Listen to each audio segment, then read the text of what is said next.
Shalum Shalum Mashpaka. Watchman Yirmiyahu, Qadashayam of Yasharal, and this is the narrow path.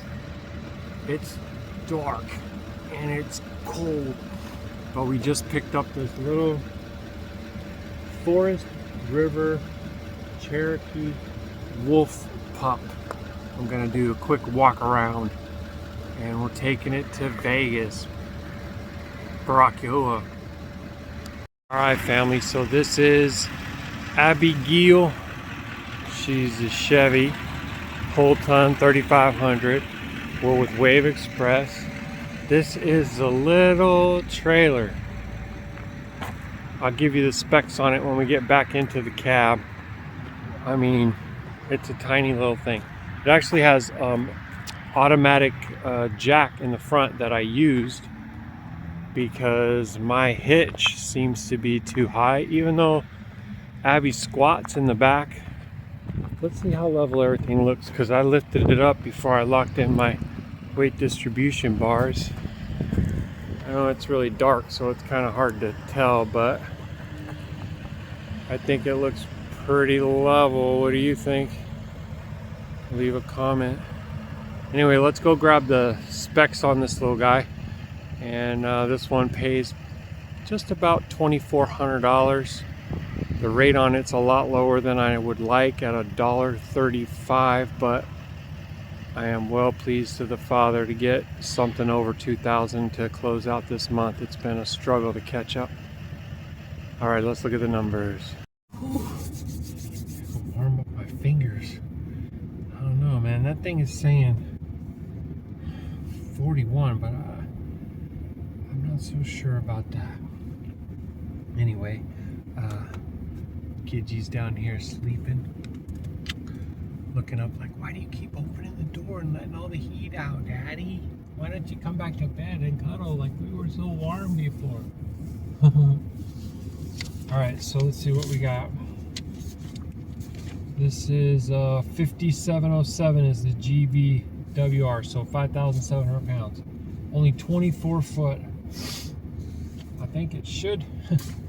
Well, if I don't get great mileage on this one, I don't know what's going on, you know. So we'll see how it does.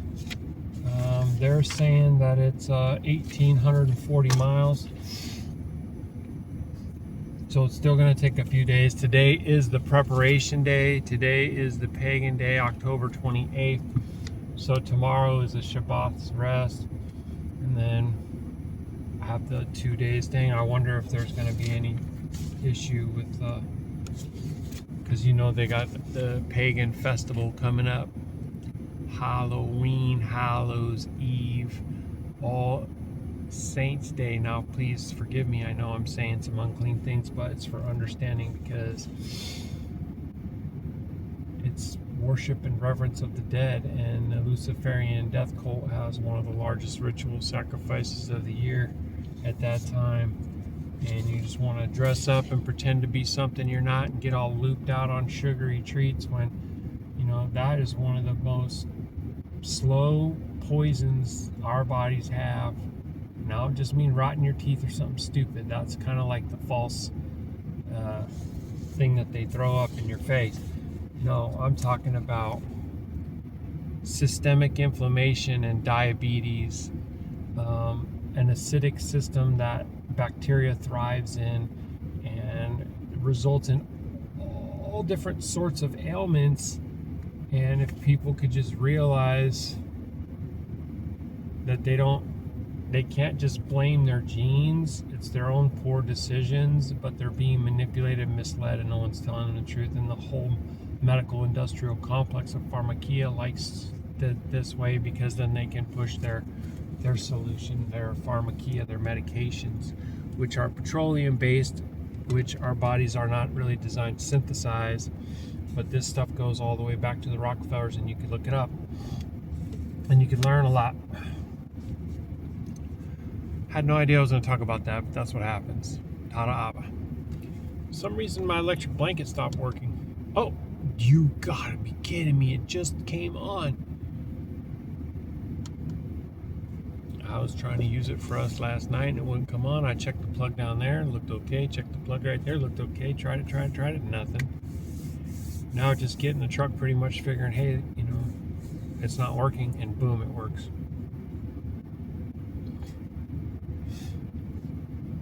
We have an inside joke in my house, and I say, oh, Chinaman's laughing at me. Ha ha ha, you're so funny, you stupid American, you buy my junk. Ha ha ha, you think it's so great. I guess you had to be there. Anyways, I'm gonna jump off of here, and we'll come back later when the sun is up and give an update and what have you. Yeah, Shalom, Baruk Atah Yahuah. Shalom Shalum, Mashpaka. So we're westbound on I-80, just getting out of pretty much what I would consider to be the Chicago chaos.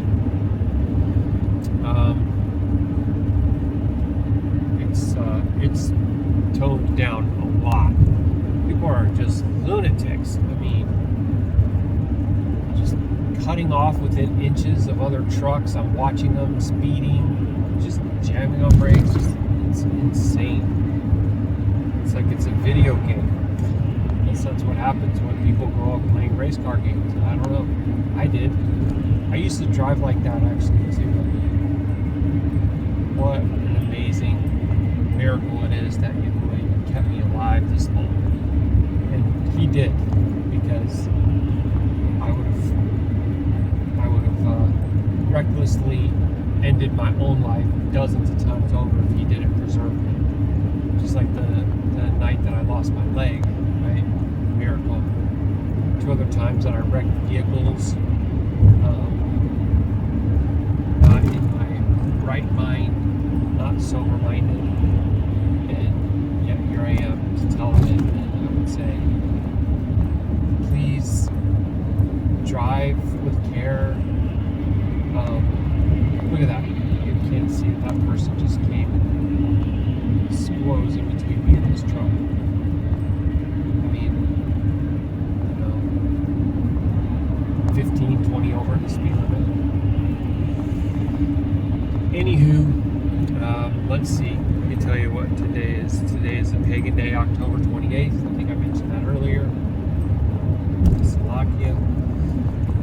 I did want to talk a little bit about this storm that's bearing down on Jamaica, which they're calling a monster on the news. Understanding that spirits ride the whirlwinds, and that there's 4 mighty one names in the TORONADO and HURRI, and then you have CAINE, which is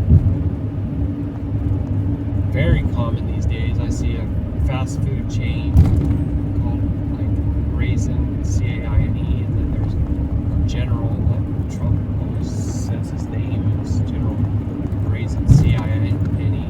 Wouldn't be surprised if he shows up in this speech that I just figured, hey, let's listen to in just a second. But first, let me just say, as always, family, like, I halal for hasad upon the innocent and vengeance upon the wicked. If there are any siblings of Yashar'Al that are in the way,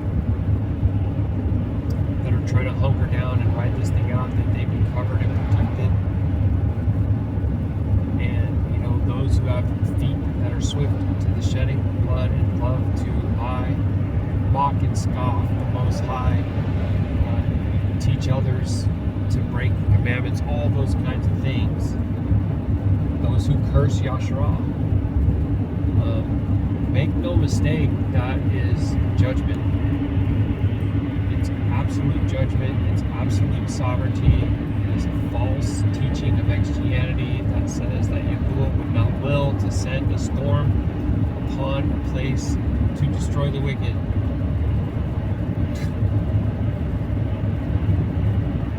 To ask myself, having kind of believed that at one point, because they built this doctrine of how the Father would never do anything like that. You even read the Bible?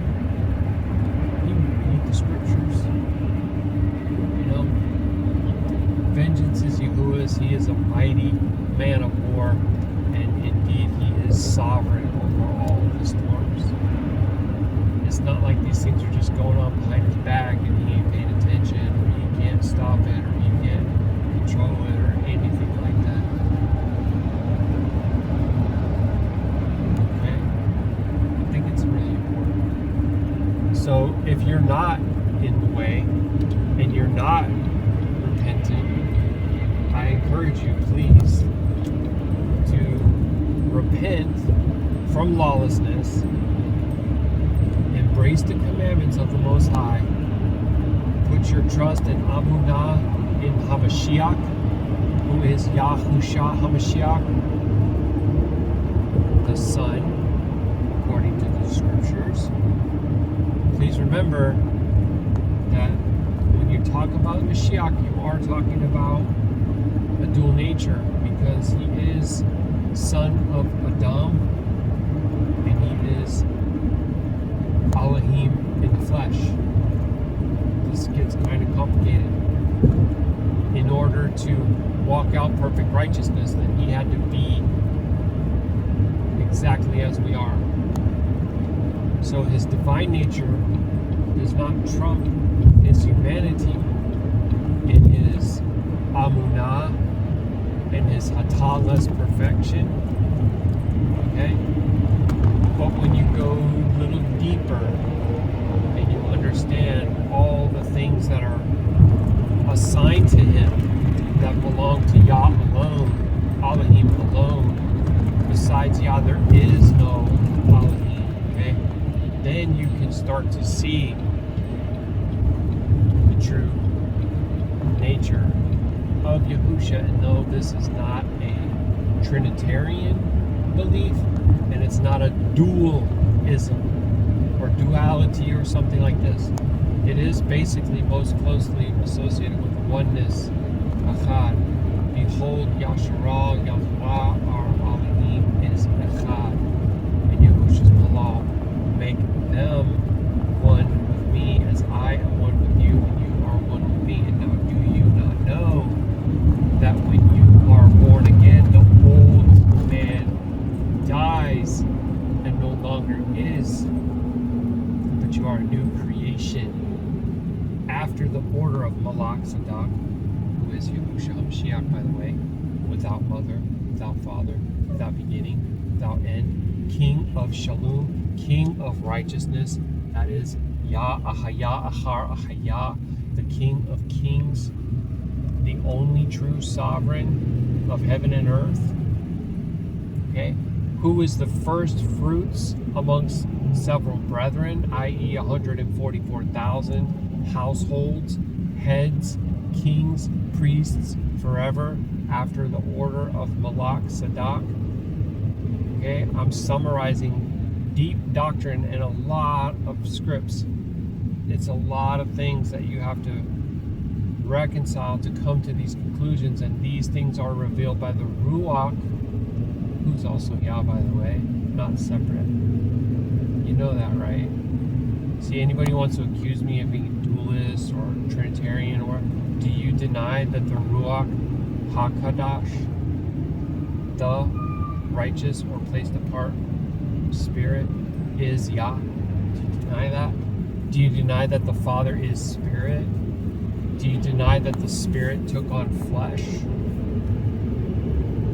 condescended himself from his throne to become tempted in all ways as we are, that no one, not even the Father, no one took his life from him, he willingly laid it down?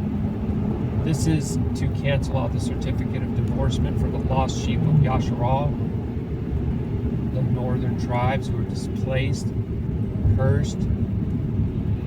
Yep. That's why he said, my sheep, hear my voice. That's why he is going to be marrying them again at the end. Hathpaluth, Revelation, the wedding feast of the Lamb. Did you know that it breaks Torah for a son to marry a father's ex-wife?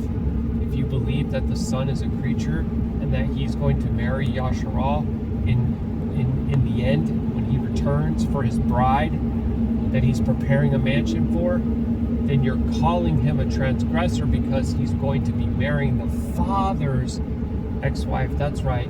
The father was married to two sisters. the northern tribes and the southern tribes. And the northern tribes did receive a certificate of divorcement, and the southern tribes did not, even though they were twice the harlot of their sister in the north. Okay? Boy, this is doctrine. Somebody came and asked questions in my comments, and I am going to try to answer your comment. But if you could please just watch this, it might help a lot. It might help a lot. And when people ask questions like how can the Father be the Son or the Son be the Father, they're showing a limitation that they have upon one who is all-powerful, all-knowing, and all-present. Do you not believe that He is indwelling? What would you say? Would you say 144,000 at once? It's more than that. It's more than that, right? How can He be doing that? How can He be in the heaven and dwelling in these bodies on earth at the same time? So then how can you dare ask? Well, of course He can. So then how would you ask, how is He in the Shemayim and in the flesh of Yahusha at His immersion at the same time? That's nothing for Him. That's nothing for Him, you guys. He created everything in 6 days by speaking it into existence. He's going to destroy all the evil that's running rampant in this world with the breath of His mouth. Evil's increasing in the last days because He lifted His restraining hand. He's been restraining the evil. And he protects His own. And if you do lose your flesh in this life, it's no thing, because He's going to repay. He's going to repay whoever it is that curses you will be cursed, and whoever baraks you will be baraked. And that's just the facts. All right, I'm gonna lock this video in because sometimes these disappear. I think that's a great little piece right there that someone should try to clip and share. Maybe I'll do it myself if I get a chance. Baruk Yahuah. Rumamu Yahusha. Halu Yahuah. Alright. So it looks like we're running into some traffic and things. But what I would like to do is play this video right here, which is some kind of a speech Trump is doing in front of the soldiers. Okay? Never forget about the red horse of Hazgaluth, the unveiling, the apocalypse. Please know that Yashar'Al are the ones who will be able to clearly see wicked spirits in these last days. And that these people who are accursed, especially the ones who have the mark of the beast on their forehead and their right hands, yeah, they got it already. They got it spiritually. And most of them are covered in devils, and they love it like that. And my brothers and sisters can see them. I could be shopping in the store and I see them. I could be driving in traffic and I see them. I'd go through cities and look at the billboards and I see them. One that got me recently was at Dolly Park. Oh boy, that is just out of control.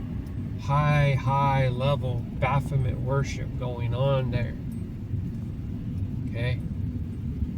Not everything is as it seems. Right? And dude looks like a lady. You gotta get some understanding, family. But speaking of well, whatever the opposite of dude that looks like a lady is. I guess a lady that looks like a dude. Whatever. Tip of the spear. Their Golden Dawn. Let's take a listen and see what he's going to say, and I'll try to comment on it if the route leads me. I would say enjoy the view, but look at those clouds. They're spraying like crazy. They were spraying all night.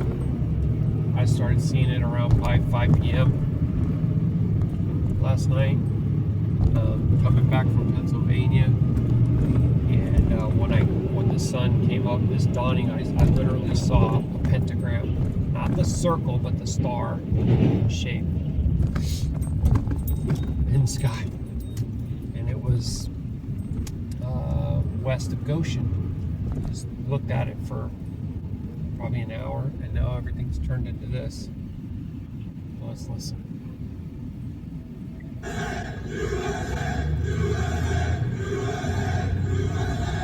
Well, thank you very much. A big hello. This is a special group of patriots, champions, winners. You are winners. Oh, I'd love to have your job.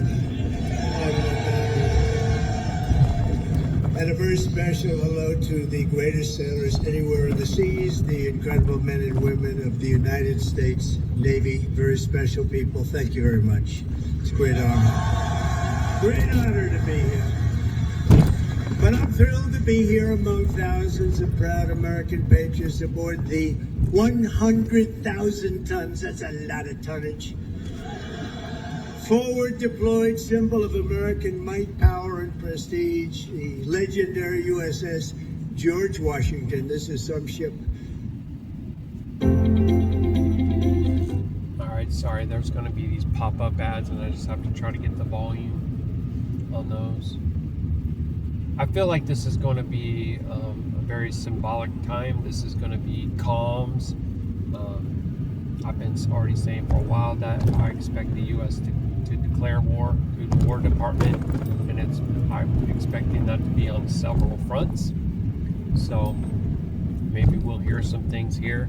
A compatriot or a patriot is a fellow brother in arms. So this is something that I tried to share for a while, and it gets major hate. Okay, the prince of the power of the air, or the king of this world, will have control over these armies, and they will believe that they are doing the Most High a favor, but they are serving God Real, fallen one. They are serving the God of this world, and it's all over the symbolism, and then how they call something clean and pure and virtuous while they're basically funding and fueling the things that the Most High says He hates in His Word. Okay, like that shedding of innocent blood. Okay, lying, cheating, stealing. Yeah. So let's keep going. This way anymore, but we're not supposed to say that, but they really don't. This is great stuff. This is really an incredible GW, they call it GW, right? And we've come this afternoon to celebrate the strength and the skill and service of everyone on this ship. So we're going to all relax. We're going to have a good time. We're not going anywhere, you know. If you go back to Washington, it's like 2 o'clock in the morning. But I want to just tell you that you are special people, and we're going to have a little fun. And I'm going to tell you how great our country is and how well we're doing, because a year and a half ago, we had a different country than we do right now. Now we're the most respected country in the world. We're the hottest country anywhere in the world. And it hasn't taken too long, but I had no doubt. I just didn't know we were going to do it this fast. We've done it fast because of people like you. So I want to thank you very much. And I want to recognize a man that you all know well. And he's a tough cookie. He was formerly our Secretary of Defense, but now he's proudly known as our Secretary of War, Pete Hegseth.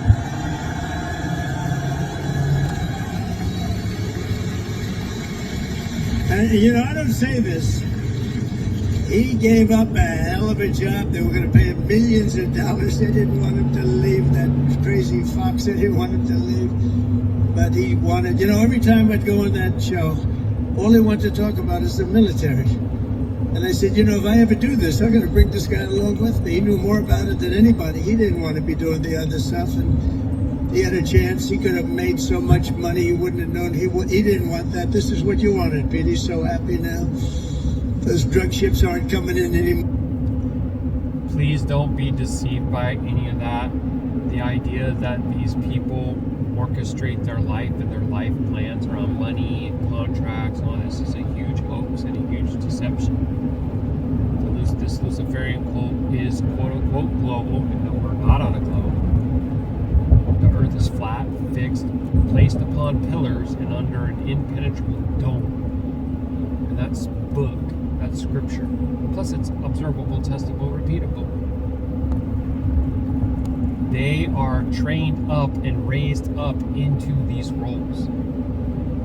And they make sacrifices for their mighty one, just like we're supposed to be doing for Yahuah. Our body's a living sacrifice, and we have Moedim feasts where we make offering by fire unto Yahuah. We have Shalom offerings, we have free will offerings. Okay? The only thing we don't have is offering for transgression or hatah, and that's because it's paid, completed. I don't want to say F-U-L-L or P-H-U-L is a foreign mighty one, so I don't want to say that word, but trust in the finished work of Yahusha HaMashiach, who is our Pesach. He is our Pesach lamb. Right? Hallelujah. Well, we can't find a ship. There's no ships coming in with drugs, you know? It's like he's been incredible, so thank you very much. You gave up a lot. We appreciate it. Thank you. And unlike past administrations, we will not be politically correct. You don't mind that, do you? When it comes to defending the United States, we're no longer politically correct. We're going to defend our country any way we have to, and that's usually not the politically correct way. From now on, if we're in a war, we're going to win the war. We're going to win it like nobody ever before. You know, we'd go in, we'd blast the hell out of countries. Shouldn't have gone in. By the way, if you don't go in, that's even better. We don't have to go in peace through strength. But, you know, we'd go in, we'd win, and then we'd leave. They used to say, to the victor belong the spoils. Well, we'd be the victor, then we'd leave. Because we had people that didn't know what the hell they were doing. Hi guys, Chris. Right, sorry, another pop-up. And all the kings of the earth do know exactly what they're doing, and they receive their marching orders from wicked Ruach Ha'Qadash. Nobody gets into the position as the head or quote-unquote king of a land or nation, president, prime minister, I mean, whatever you want to call it. It's kind of crazy how somebody's going slow, so you pass them, and then they get triggered and go like this truck right here. How dare I get in front of them? Well, you were going slow, dude. I didn't want to. So if you'll just actually go the appropriate speed, I'll be right behind you. The thing is, they're working. Now he's slowing down again. Speed limit is 55 in this construction zone. He's going 53, but he passed me going like 64. So please help me to understand.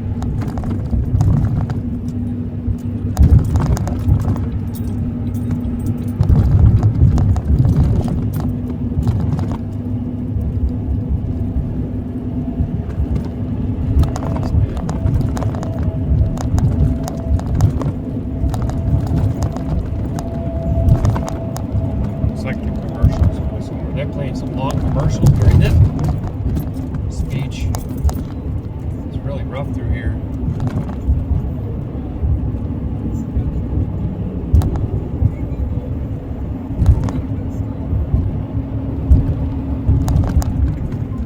I mean, everything is on purpose, like the whole thing with the Biden clown show incompetency was meant to swing the pendulum back farther the other way.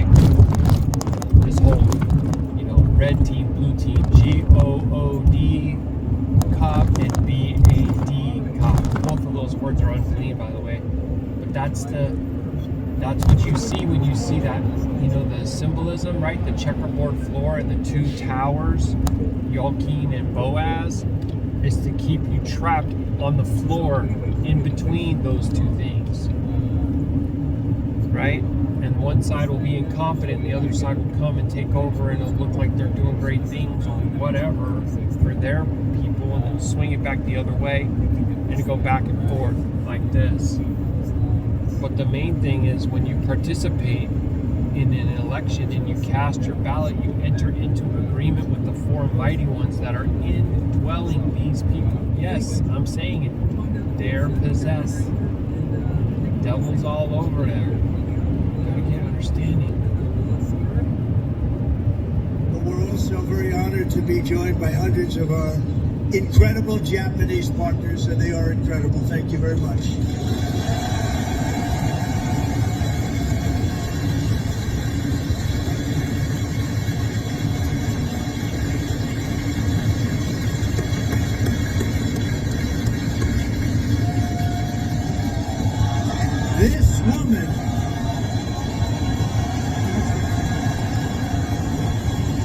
This woman is a winner. So, we've become very close friends all of a sudden, because their stock market today and our stock market today hit an all-time high. That means we're doing something right. But the cherished alliance between the United States and Japan is one of the most remarkable. So some of the things that are being gifted and promised and shown, just think of it like right before they yank the carpet out from underneath your feet. I mean, somebody's out here thinking, hey, the stock market has hit all-time highs. We're going to be able to retire and buy our boat and take that dream vacation. They're being played by the Pied Piper.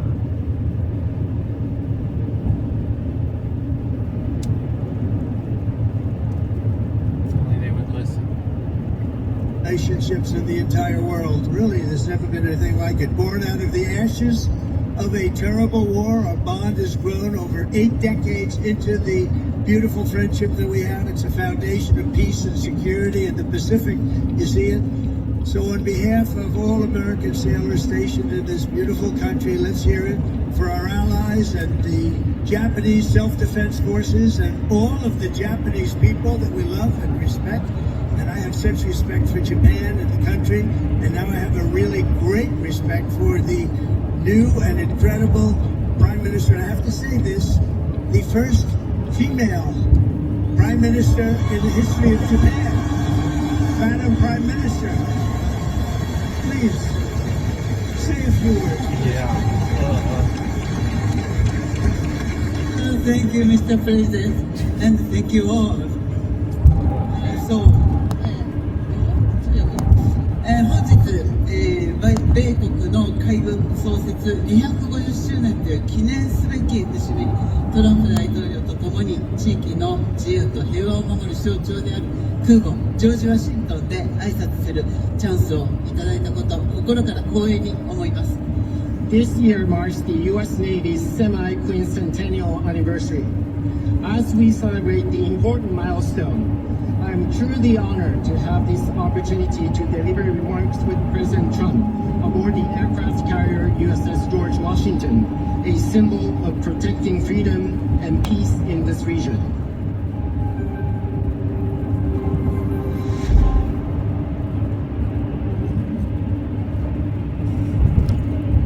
Another commercial.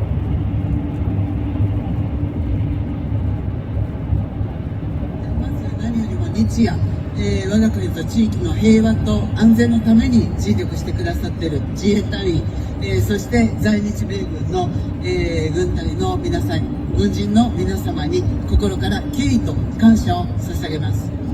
First and foremost, I would like to express my deep respect and sincere gratitude to all the men and women in uniform from Japan's Self-Defense Forces and U.S. Forces Japan for your dedication and commitment to safeguard peace and security of our nation and the region day and night.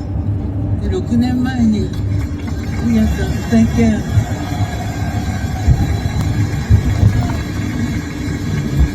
I would be really curious too if anybody does a deep dive on this person that's heading up Japan and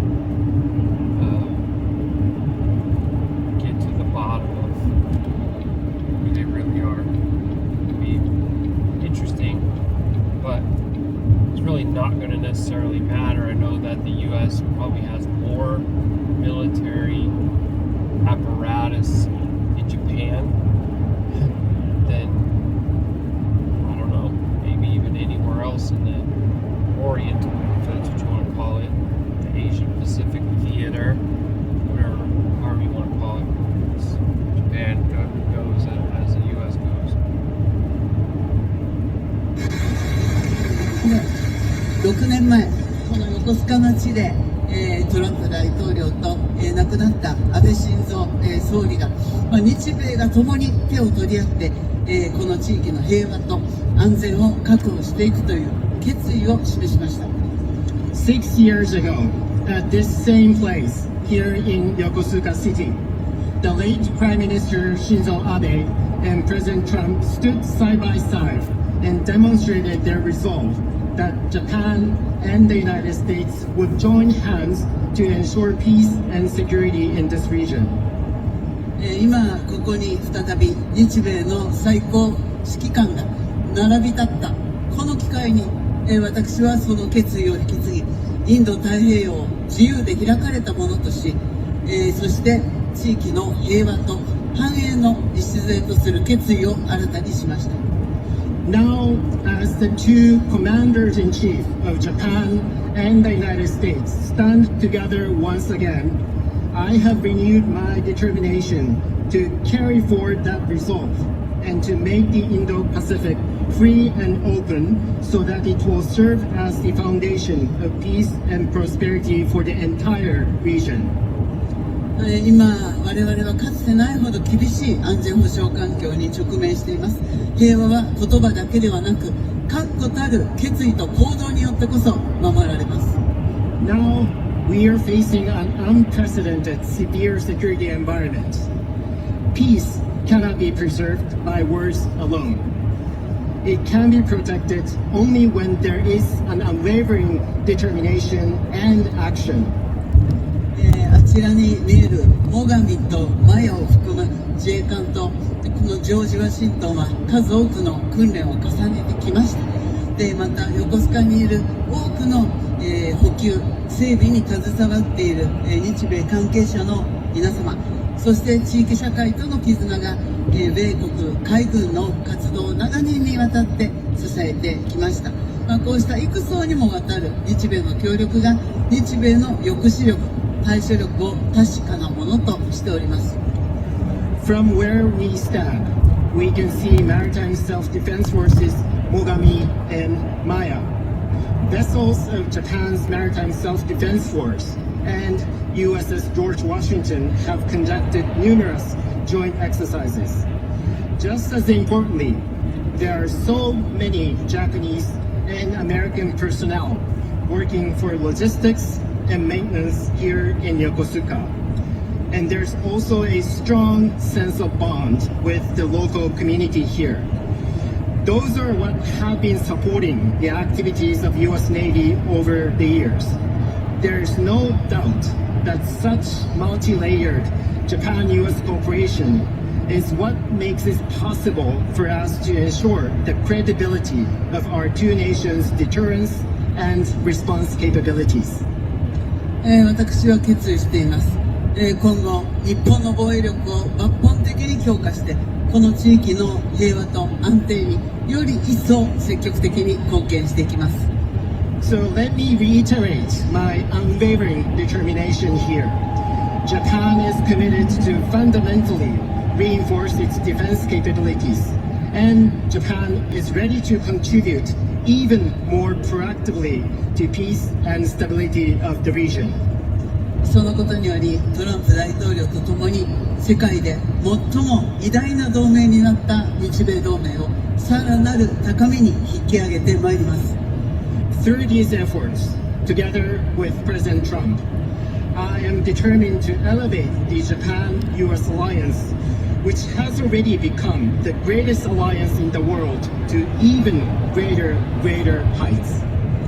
日米は共に帆を掲げ自由で開かれた海を進みます。この横須賀から紡がれるコードは日米の絆を輝く未来へと導くことを確信しています。 Japan and the United States will advance together with our sails raised high across a free and open sea. And I am very confident that the sea route from Yokosuka will make our bond even stronger and stronger and bring our two nations on the path to a shining future. Thank you. Whoa! Did you see me? That's crazy, dude. Some of these truckers, I don't know where they get their CDLs from. I do know actually what's going on. This stuff right here is out of control. This guy literally just about came right into the side of our truck. Yeah, you bro, you need to pay attention. You know you don't want to look over here. That was jacked up. So, in other words, they just said that we are going to sacrifice our blood and treasure in the slaughterhouse of the four mighty ones alongside the beast. Basically. I mean, that's very plain.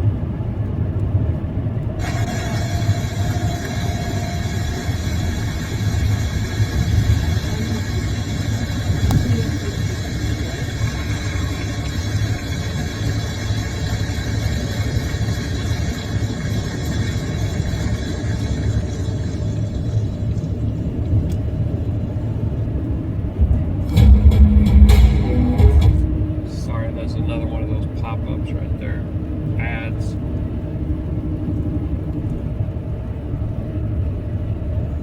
That was beautiful. Thank you very much. And we will have a long, good relationship. And we'll have fun doing it. You know, you have to have fun. Although sometimes it's never fun. She's tough to negotiate with, I want to tell you. Yeah. But I'm delighted to report that I've just approved the first batch of missiles. You saw a couple of them coming down with me. I hugged them. We need them. They're the best in the world. Nobody has them like we have them. They all want our missiles. That's the problem. Everybody wants them. But it's the first batch of missiles to be delivered to the Japanese self-defense forces for Japan's F-35s. And they're coming this week, so they're ahead of schedule. So I just want to tell Madam Prime Minister, they've been waiting for those missiles, and we got them here right away. As soon as I heard about it, I want to thank former Senator, a great gentleman, by the way. He was so popular, but I took him out, and I made him Secretary of State. I think he was born for it. Marco Rubio, thank you very much, Marco. Where are you, Marco? Great. So the announcement of the missiles and the F-35s coming and being ahead of schedule is supposed to be like a flex, right? Geopolitical flex on China, which he's going to be meeting with the leader of China soon, as if these kings are not conspiring together. I think that's why it's wars and rumors of wars, because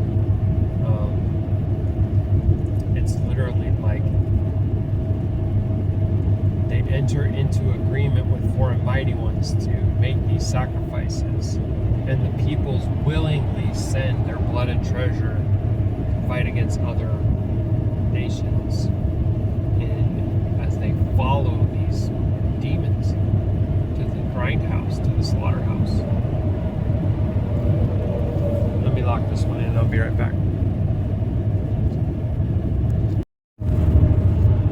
It just reminds me of that pretty famous picture of like George W. Bush with the leader of China, I think it is Xi Jinping, wearing like these sky blue silk pajamas with crescent moons all over them, full length robes, like, you know, they attend the same after hours ritual parties, you know what I mean? But this stuff works. They've got people bamboozled for a long time like this. Great job. He was born for it. Ambassador George Glass, thank you very much, George. Good job you're doing. Thank you. It's also kind of funny that he just said that he's born for it, as if like they weren't, all these different people are trained and raised up into their roles and their positions. They get their script from the devil at the highest level. So the world is a stage, and there are BAD actors out there, and they serve an ancient intelligence that is superior to Adam or man.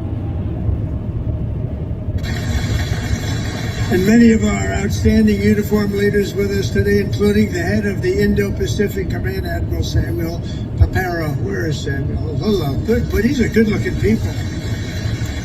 Could make a movie with these guys. They're like central cast. Look at this group of people. He does it all the time. Here he goes again. They're central casting, make a movie with these people, just like all the news anchors, trained actors. Himself, right?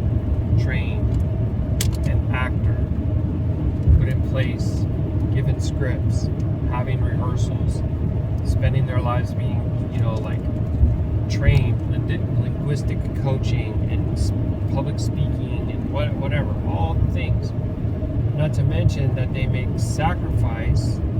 They have all their dark ritualistic sacrifices that can involve blood and all the rest of it. And they receive power from four mighty ones, like fortune and fame. Literally. Yashar'Al was being a harlot with these. That troop and that number, that's referenced in Yeshayahu, I think it's 64:11 or 65:11. It says that Yashar'Al was making food offerings and drink offerings to these two foreign mighty ones, God and money, God and money, fortune and fame.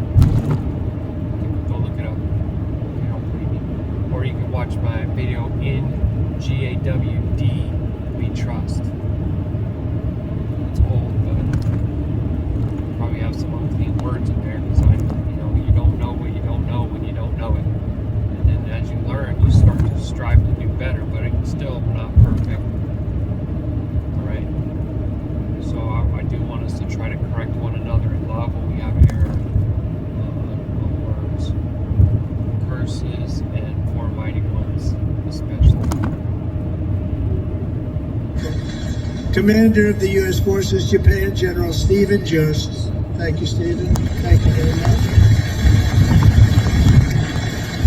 The commander of the 7th, oh, that's a big deal. So I think, do you want to switch jobs for 1 week? Only for 1 week, all right. 7th Fleet, big stuff. Vice Admiral Fred Kacher. Fred, thank you very much. See, I feel like he's gonna, well, no, that guy's gonna. And the commander of Carrier Strike, Group 5, Rear Admiral Eric Pappy Andoze. Hello, Pappy. That's great, good. Thank you very much. And of course, we can't forget about your command triad aboard the George Washington. There's nothing like this one. This is a beauty, and I hear your commanding officer is a big Alabama football fan. I love Alabama. I love Alabama. Captain Timothy Waits, and let me just say, roll tide. I love Alabama. Roll tide. It's kind of amazing how enamored people are with basketball, football, and baseball, right?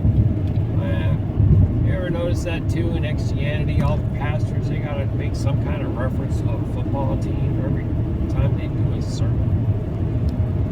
Swine flesh, devourers, man, that stuff is eat meat sacrificed to idols. And no, I don't mean pork. I mean giving thanks to Zeus, one of the highest level demons, if not the king of the demons. I mean, come on, bro. It's crazy. It's so crazy. Timothy, where's Timothy? That was a hell of a game this week. I don't know how the hell you pulled that one out. That was.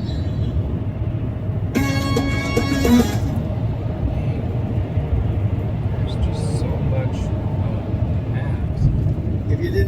hadn't have mentioned it, I would have just introduced you. I wouldn't have. But you came back from oblivion. Isn't it nice coming back? Coming back is good. Thanks as well to your XO, Captain Patrick, blind Captain. Where is it, Patrick? Patrick, thank you. Highly respected person. All of these people are the best. Look at them. I mean, you look at them. They could have any job they wanted. They could walk down to Wall Street, make a fortune. They wouldn't do that. They like what they're doing, and nobody does it better, as well as really one of the most important people on the ship. Have you ever heard of Command Master Chief Tony Roberts? Have you ever heard of him?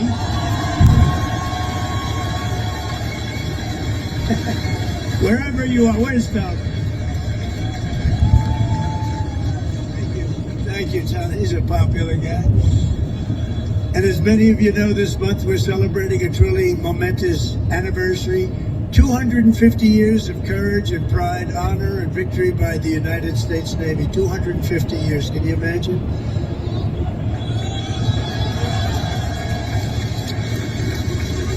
And 3 weeks ago, Melania and I flew to Naval Station Norfolk. I think many of you probably know that, and witnessed an unforgettable display of pure American dominance. It was incredible to watch. They gave us some. Then I said, slow it down, costs a lot of money, let's save it, let's relax a little bit. They gave us some great display, from the thunderous roar of the guided missile destroyers, never saw anything like it, to the spectacular sight of nuclear submarines all over the place, to the unstoppable force of another great American aircraft carrier. One thing was clear, that no enemy will ever even dream of threatening America's Navy. There's no Navy even close, not even close. You hear about some of them doing ships, but flex. Nobody can do what we do. Nobody has what we have. And we also have the best equipment that rides along in those ships. You see that nobody makes equipment like we do. Nobody makes the ammunition, the weapons, the missiles, the planes, none of it. And if they do, the American sailor stands ready to crush them and sink them and wreck them and blast them into oblivion, right?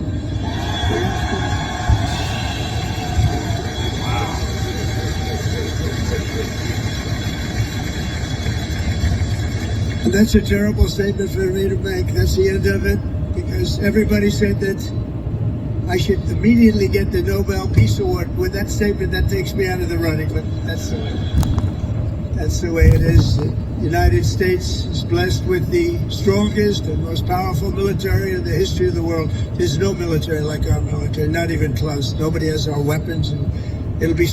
And so that too is by design, right? We've talked about this a lot. You guys know about the states within states that have the obelisks in their center squares or whatever. The Vatican, DC, and the London Financial District. You know, DC is the military arm of this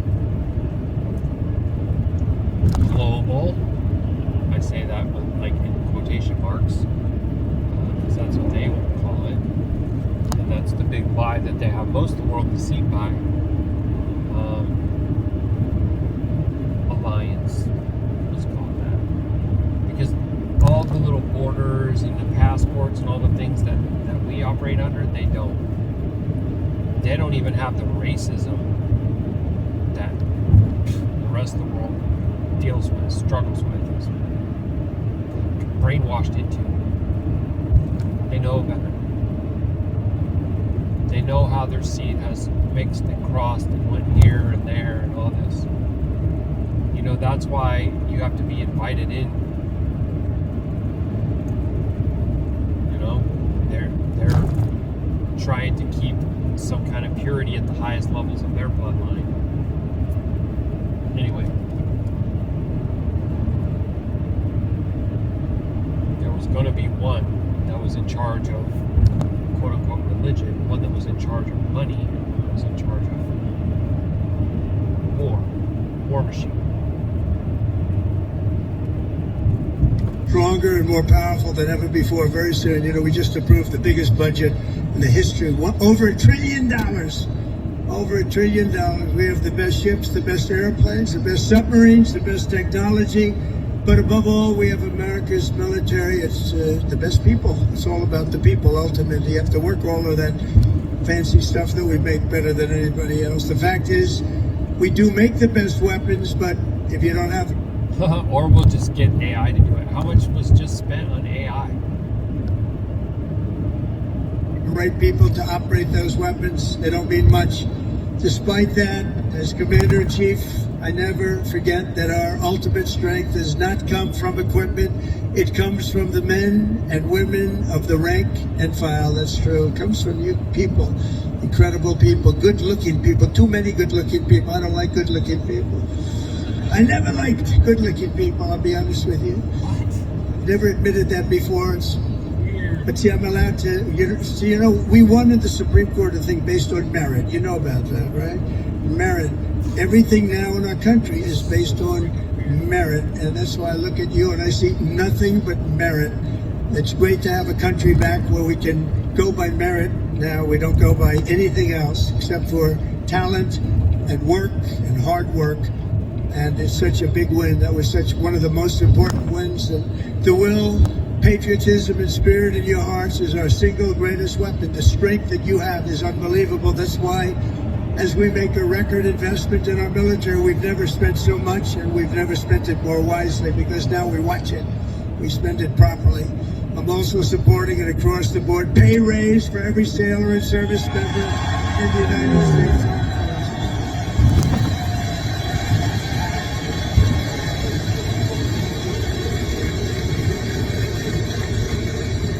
If you don't want it, you want to give back to your country, just let us know. We will give it to you. Is there anybody in that category? Huh? But now, all we really have to do is get the Democrats to approve it. But they'll come along. They always do. They always do. And because I heard that the sailors on the George Washington took a hit to your family separation pay, you know what I'm talking about, right? You took a little hit to be here, right? By returning to the port, you returned early for this event. I am delighted to announce it as your... Ha-ha!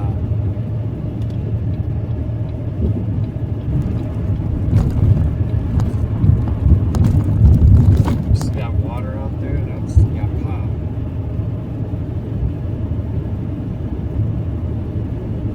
Skipping an ad here. I don't feel like your boss, but I guess I am.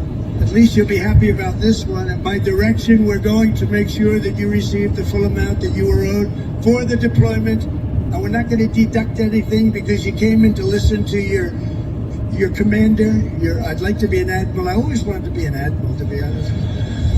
Don't tell the other people that I love so much. They sit around the table, they have all those beautiful stars, stripes. But I'll tell you what I love. I will always love the admirals. I love those uniforms. And I look at these guys. I don't think I would have done very well if I had to compete with these people. They're too good. But I always felt that the Navy is a very special group of people. And I see it when I see you. I see it over the past 11 months. The spirit of our military has been soaring like never before. You know that. The spirit of our country has been soaring. After years of recruiting shortages, we had bad ones. It was embarrassing, frankly. During my campaign, before the election, November 5th, after that it all changed. After we won, it all changed. And now we have waiting lists with record numbers trying to join the U.S. Navy and all of the armed forces. We have literal waiting lists, and I'm pleased to report that 2025 was the Navy's single best recruiting year in many generations. That's pretty good, isn't it? Ready, willing, and able to be led to the slaughter. But think of it. It seems like I've been up here so long, and it seems like I've been doing this for a long time. And we had a great first term, but nothing like what's happening now. We had the greatest economy in the history of our country. I rebuilt the military in the first term, and then they gave a lot of it away to Afghanistan. But it was really just a tiny speck, but it was the concept of what it was. But we rebuilt the military, and we did so many things in the first term, but we're blowing it away right now. But think of it, just 1 year ago, I was in the middle of a campaign. Can you believe that? It doesn't feel that way. I said, you're right, it's not November 5th yet. We have another week or so to go. I was campaigning 1 year ago. and look at all the things that we've done since this this unbelievable day, November 5th. That's when it all changed. When we won on November 5th, it all changed, and we went from a country that wasn't respected and a lot of people that had no spirit. That includes joining the police, the fire departments. They didn't want to join. After that, they started joining, and it seems like 10 years ago, not less than a year. Think of it, less than a year ago, I was campaigning. You know, we won the second election by a lot, so we had to just prove it by winning the third by too big to rig, I called it. It was too big to rig. And it was an amazing victory, and thank goodness we won, because we were in big trouble. We were in big trouble. But the new recruits, every sailor aboard this ship has answered a sacred call of duty to cross any ocean, fight any battle, and defend America and its allies with unwavering resolve. As you know, the George Washington is the only aircraft carrier on Earth that is permanently stationed overseas. It's permanent. Now, if you'd like to take a trip back to America, hell, let's do it one time. Well, I'll join you. I'd love to join you. You know, when I landed on this, it doesn't feel like a ship. It's solid.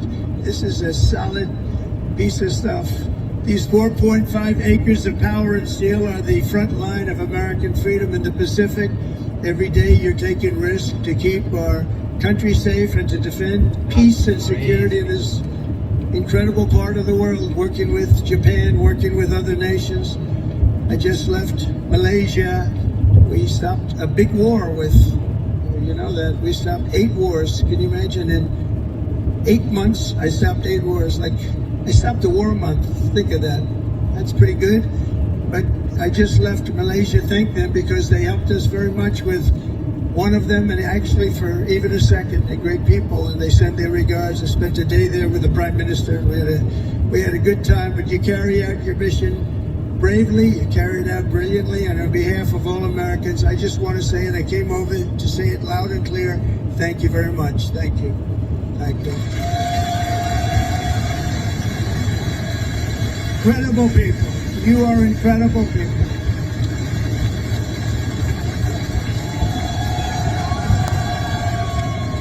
They actually have the best location, because if they're really good looking, they end up in Hollywood. You know, you're not gonna. You have a great look, but you're not gonna end in Hollywood. They can just see the back of your head, all the beating. Look at all the fake news back there. But 2 years ago, Naval Air Crewman 3rd Class James McCall was just a few months into his first fleet tour with the Golden Falcons helicopter squadron, when he and his crew were called on a search and rescue mission to find 3 missing Navy divers. Incredible, brave guys, the divers. Hello guys, Gary Jackson with Philip, Chevy, and Frank. Sorry, another pop-up here. But they were stranded at sea and right off the Japanese coast. They were exhausted and assuming they were going to die. They assumed they were going to die. But with unbelievable focus and skill, crewman McCall was able to find and help rescue all 3 divers in the water below, saving his fellow sailors. And James is with us today as a shipmate of this carrier. Crewman McCall, thank you very much for your incredible bravery, and we salute you. Where is James? Where are you, James? Whoa! Come on, James. Get up here, James. Come up here. Look at this guy. He's a good-looking guy. Get out of here, James. I don't want you up here. Don't come here, James.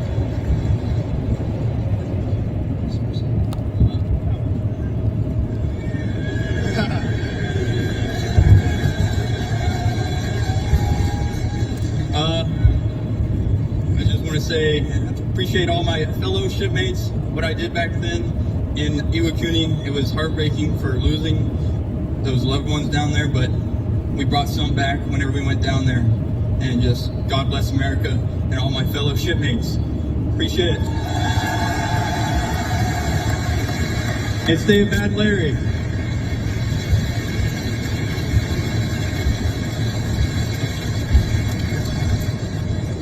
I was wondering, maybe he almost stayed up. He could have been up here for a while. You did that very well. He's going to be running for office next week. You watch.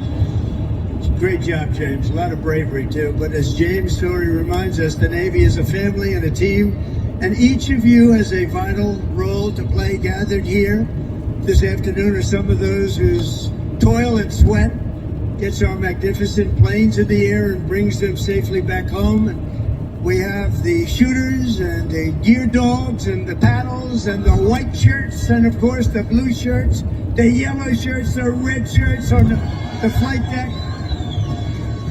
And all over the hangar bay, I want to thank you all. You're incredible people. I saw some of you we're rushing to get down here. They want to take pictures up there, you know. They're very aggressive people. Sir, can I have a picture? They're supposed to be standing at attention. Sir, can I have a picture, sir? Yeah. You know what I'm talking about, right? Very aggressive. But I think they're great. We also have the real genius and these people are incredible, who maintain the largest and most complex machine ever built, are amazing mechanics and engineers on the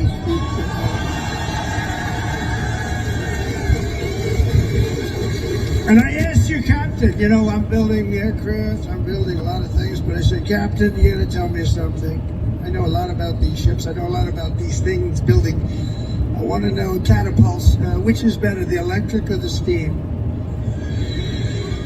Okay, ready? Are you guys, that's what you do, right? This is so much better. You know, they go out, hire a consultant for millions of dollars that was never on an aircraft carrier before.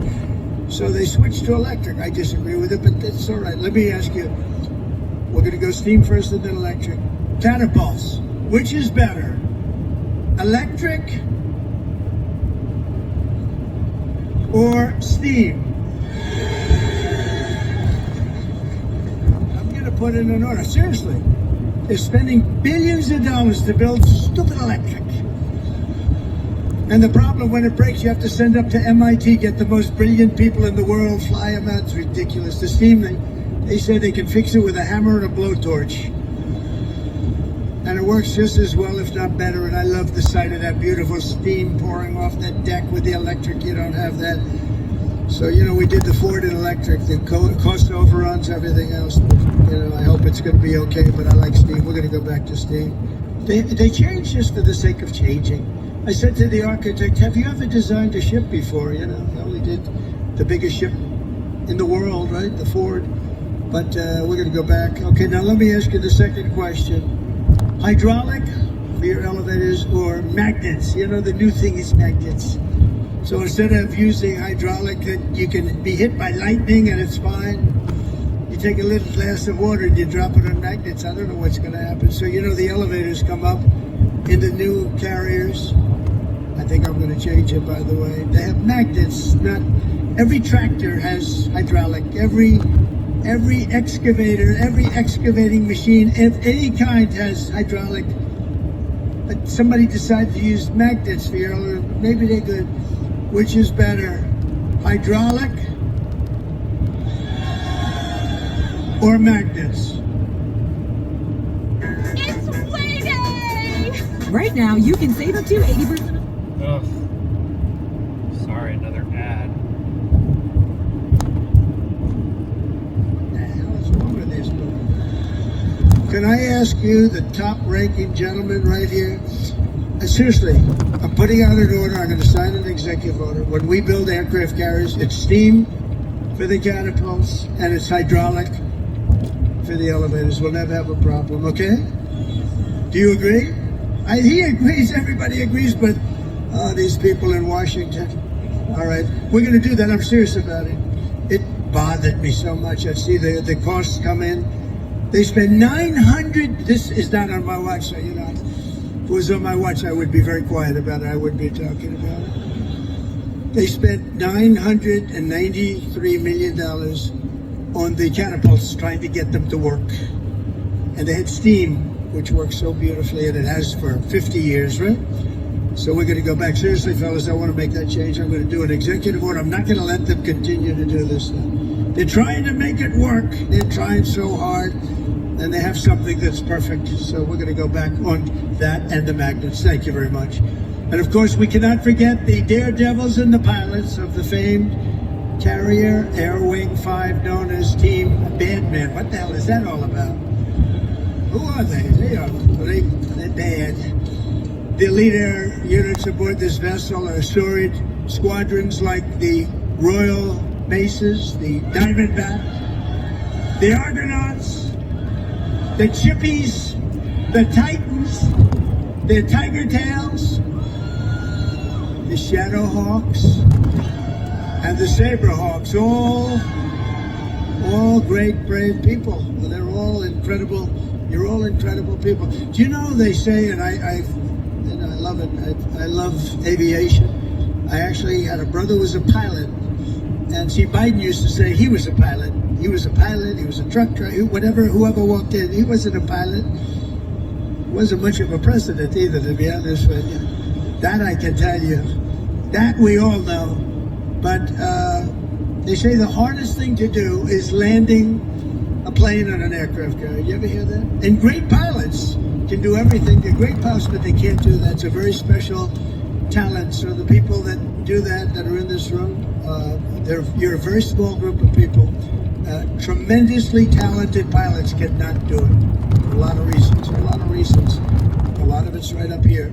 So I have great respect. So the hardest thing you can do as a pilot is land. You know that this ship is so big. But when you're up there in the Pacific or the Atlantic and the waves are crashing and it's getting dark, or it is dark, which is even worse, getting dark is better. But when you're up there, they say it looks like a little needle in the ocean. It's just a little thing, and you're landing on top.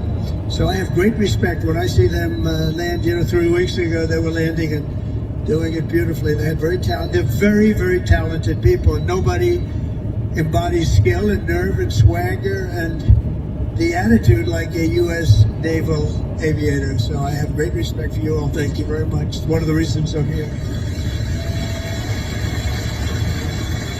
That's why I'm here. And I know, like, this is long and tedious to just listen for keywords, but there always are. And I know there's a lot of things that are being dropped and said that I don't see and understand. So let me know if you're picking up on something else too.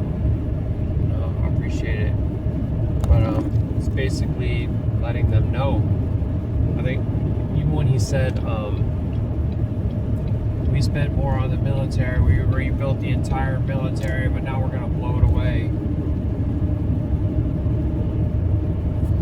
It's double speak. Like, you mean blow it away like you're going to spend even more than you already did, or you spend all that money on it so that you can go blow it away in a war? Oh, look at all you people, you're all beauty-filled people, or whatever he said. And I hate beauty-filled people. Like, what? That's weird. All you people are great, and I hate great people. Like, what? Okay. I don't know how it is. He gets away with all of it. It's all like spell casting. It's all high-level magic. For real. It's what he is. It's what, the whole witchcraft thing. Right? High-level witchcraft. Witch hunt. Alright. Let me lock this one in and start up another one here. I'll be right back. Look at the birdies. Okay. Someone else, I didn't need this. I didn't need the whole damn job. I could have had I had such a beautiful life. Right. But you know what? We're making America greater than ever before, and that's why I'm doing it. And we are doing numbers that nobody's ever seen, nobody ever even thought possible before. Think of it. In the size of the sacrifice to the poor mighty one. Whatever. Call me crazy, whatever you want. It's going to be the largest sacrifice ever.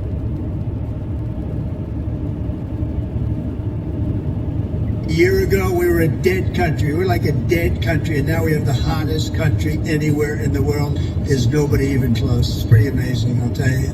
None of it would be possible. All of these things that we're doing, all of the respect that we have, it's really because of people like yourself and the armed forces generally. It's amazing the job that you all do.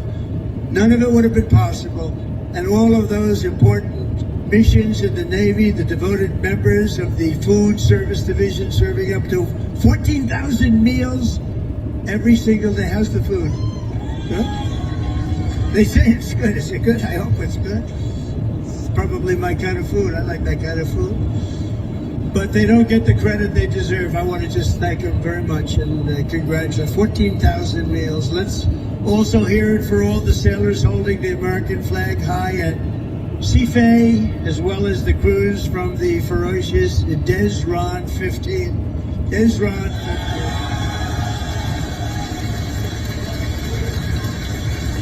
15. But together, the sailors here today give your very best to our nation, and as your commander-in-chief, I'm fighting every single day to ensure that we give you our very best also. We do. We're giving you everything. We're giving you more than anybody's ever given. We're bringing it up to a standard that nobody's ever seen before. We're starting to make ships. Also part of our deal with the trade is we're starting to make ships. We used to be number one at making ships, and then we lost our way. But now we're starting to make ships again, and we'll do it very soon. It's not going to take that long, but it's a process. It's not like making a bullet. It's not like making, it's a big, long process. We've got it going, though, I think, in the right direction. I think within a short period of time, the Philadelphia yards, as an example, is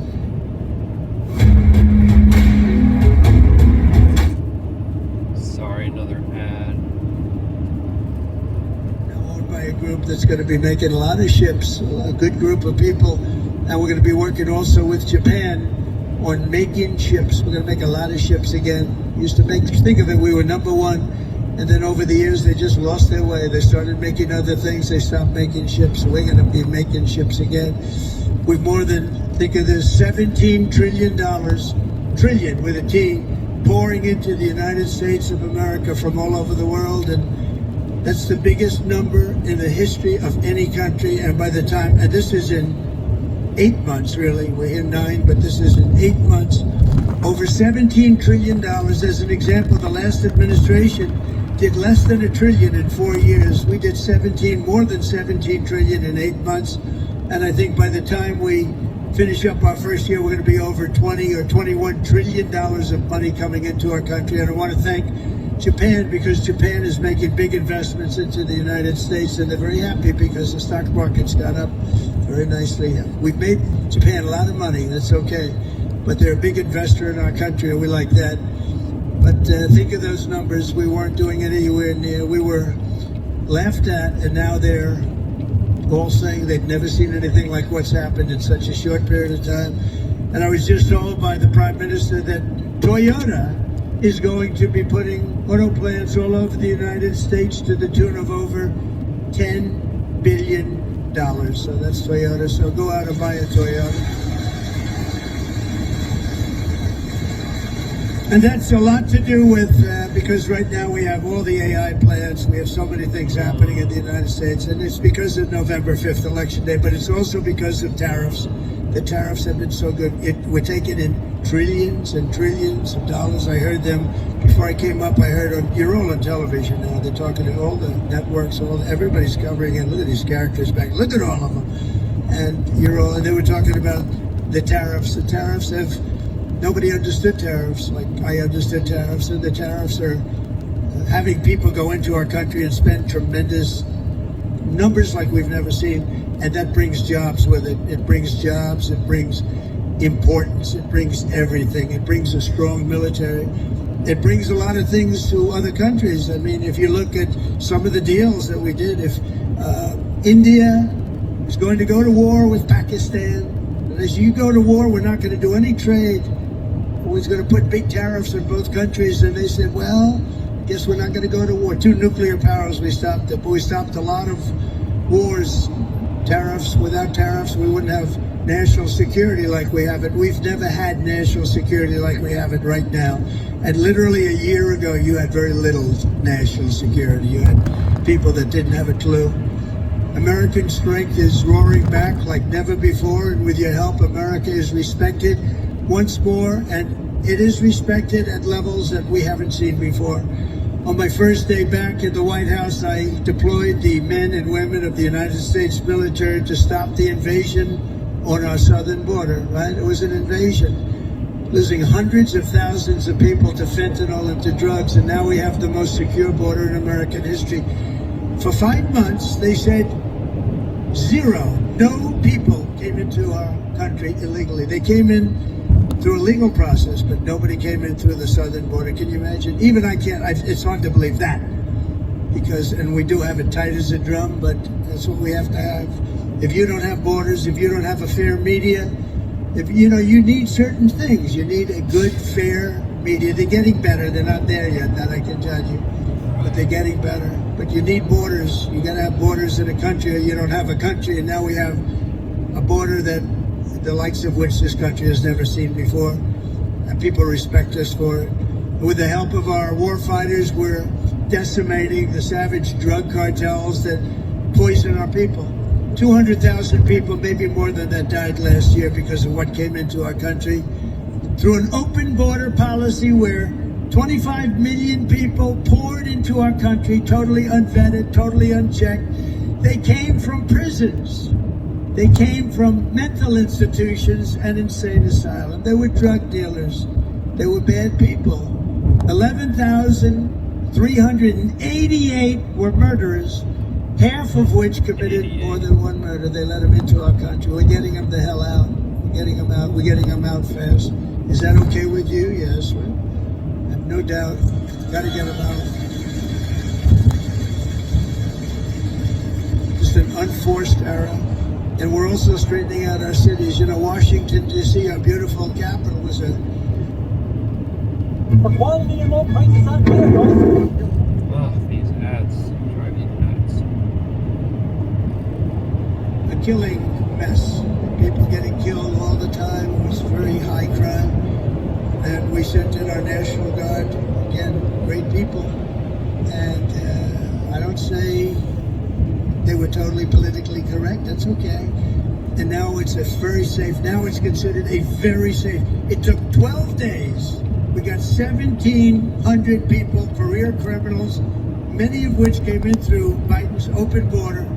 And they infiltrated our nation's capital. We had a very unsafe capital, but for years before that it was very unsafe. Now it's as safe as there is anywhere in the country. You can have your daughter, your girlfriend, your wife, your boyfriend walk right in through the middle. Nobody's going to touch them. The crime is down to almost nothing. It's a whole different ballgame. It took literally 12 days, but let's give us a month to do it really. We had it drum tight, and it's a beautiful thing. And our people and the service, and people don't care. If we send in our military, if we send in our National Guard, if we send in Space Command, they don't care who the hell it is. They just want to be safe. And we have safe cities now. We're starting in Memphis. Memphis was a disaster. It's been there. They've been there for 2 weeks, and it's a whole different city. Crime is less than half, and within a month it'll be gone. Getting rid of all the bad ones. And we're going to go into Chicago. We're going to go into our cities. We're going to clean them out. We're going to straighten them out. And we're going to have safe cities because you want to protect safe cities. We're going to have beautiful, safe cities, and it's happening very quickly and very easily, actually. It's easy for us, it's hard for them. And we have to have a little more help. It doesn't matter, really. We can do as we want to do, but it would be nice to have more help from some of the Democrat governors that don't mind. In Chicago, 2 weeks ago, 4 people murdered, 11 people shot. This weekend, it was like terrible, much worse than that. And then we have a governor that stands up and says, oh, it's wonderful. It's not wonderful. And what we're doing is we're going to make it totally safe. It'll be very safe very soon. And we're doing that with all of our cities that are troubled. We have cities that are troubled. We can't have cities that are troubled. And we're sending in our National Guard. And if we need more than the National Guard, we'll send more than the National Guard because we're going to have safe cities. We're not going to have people killed in our cities. And whether people like that or not, that's what we're doing. And you've been watching what our missiles do to boats and ships and submarines. How about the submarine? They said, no, that was just fishing. The radical left Democrats said, well, it was a submarine, but they were just fishing. Submarines don't go fishing, do they? You know more about submarines than I do. You have a beauty park outside, actually. This is a submarine, and you know what it was designed for? Transporting drugs, and it got hit. But each one of those vessels that we hit kill on average 25,000 people, American people, every single year. They kill, each one of them kill 25,000 people. So we have to stop it, and we have stopped it. And I want to thank Pete for having the courage to do it. And believe me, people are very honored that you do it. 25,000 people for each boat. For many years, the drug cartels have waged war in America, and at long last, we're finally waging war on the cartels. We're waging war like they've never seen before. And we're going to win that battle. We're winning it already. The sea, I mean, the only problem is nobody wants to go into the sea anymore. Even the fishing boats, they say, let's take a pass. But they don't want that. But we're knocking them out one by one. And very importantly, we've almost stopped completely the drugs coming in by sea. And now we'll stop the drugs coming in by land. That's going to be very easy. More importantly, we're ending wars. We're ending wars all over this planet. And as you know, and I said before, I ended 8 wars in 8 months, the most of any president in history. No president that we know has ever ended any war. A lot of them go into wars. But this includes Kosovo and Serbia, the Congo and Rwanda, Pakistan and India, Israel and Iran. You saw that. How about those B-2 bombers? They went in there, they took out that nuclear capability. Iran would have had a nuclear weapon within 2 months. Not anymore. Egypt and Ethiopia, Armenia and Azerbaijan. That was going on for 35 years. Big, horrible war. And just this month, we ended the war in Gaza, the Middle East. We ended the war in the Middle East. Nobody thought it was possible. And we also just signed a deal in Malaysia between a war that was just starting, Cambodia and Thailand. So we saved millions and millions of lives, and I did it mostly verbally. We didn't have to get you involved. When we don't get you involved, that's a good thing. We don't want you to get involved. If I can avoid you getting involved, if I have an ability to do things that maybe other people don't, or we see things, but we stopped a lot of those wars based on trade and tariffs and penalties. And, you know, they're getting all ready to fight, and then we tell them, no more trading with the United States. We're putting tariffs on your nation, etc., etc. It's called national security for us, but it's really national security for the whole world. And everywhere we go, America is actually making peace, and it's peace through strength. When they look at this, when they look at you people, they say, we're not going to mess around with them. So it's very important. After years of crippling inflation. When I leave the house with my babies, I make sure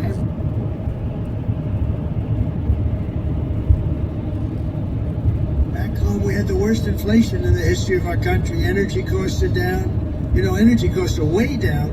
Gasoline prices are way down. Grocery prices are way down.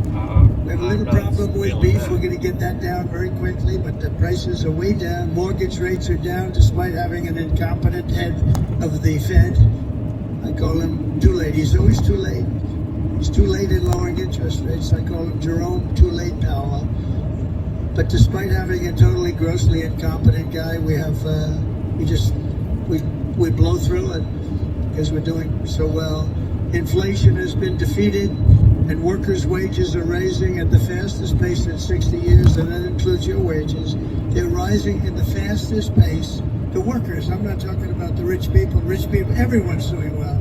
Everyone in our country is now doing well. My first term, we built the greatest economy in the history of the world. We had an economy like nobody has seen before. Now we're doing it again, but this time actually it's going to be much bigger, much stronger. I told you $17 trillion, but it's going to be $21 trillion.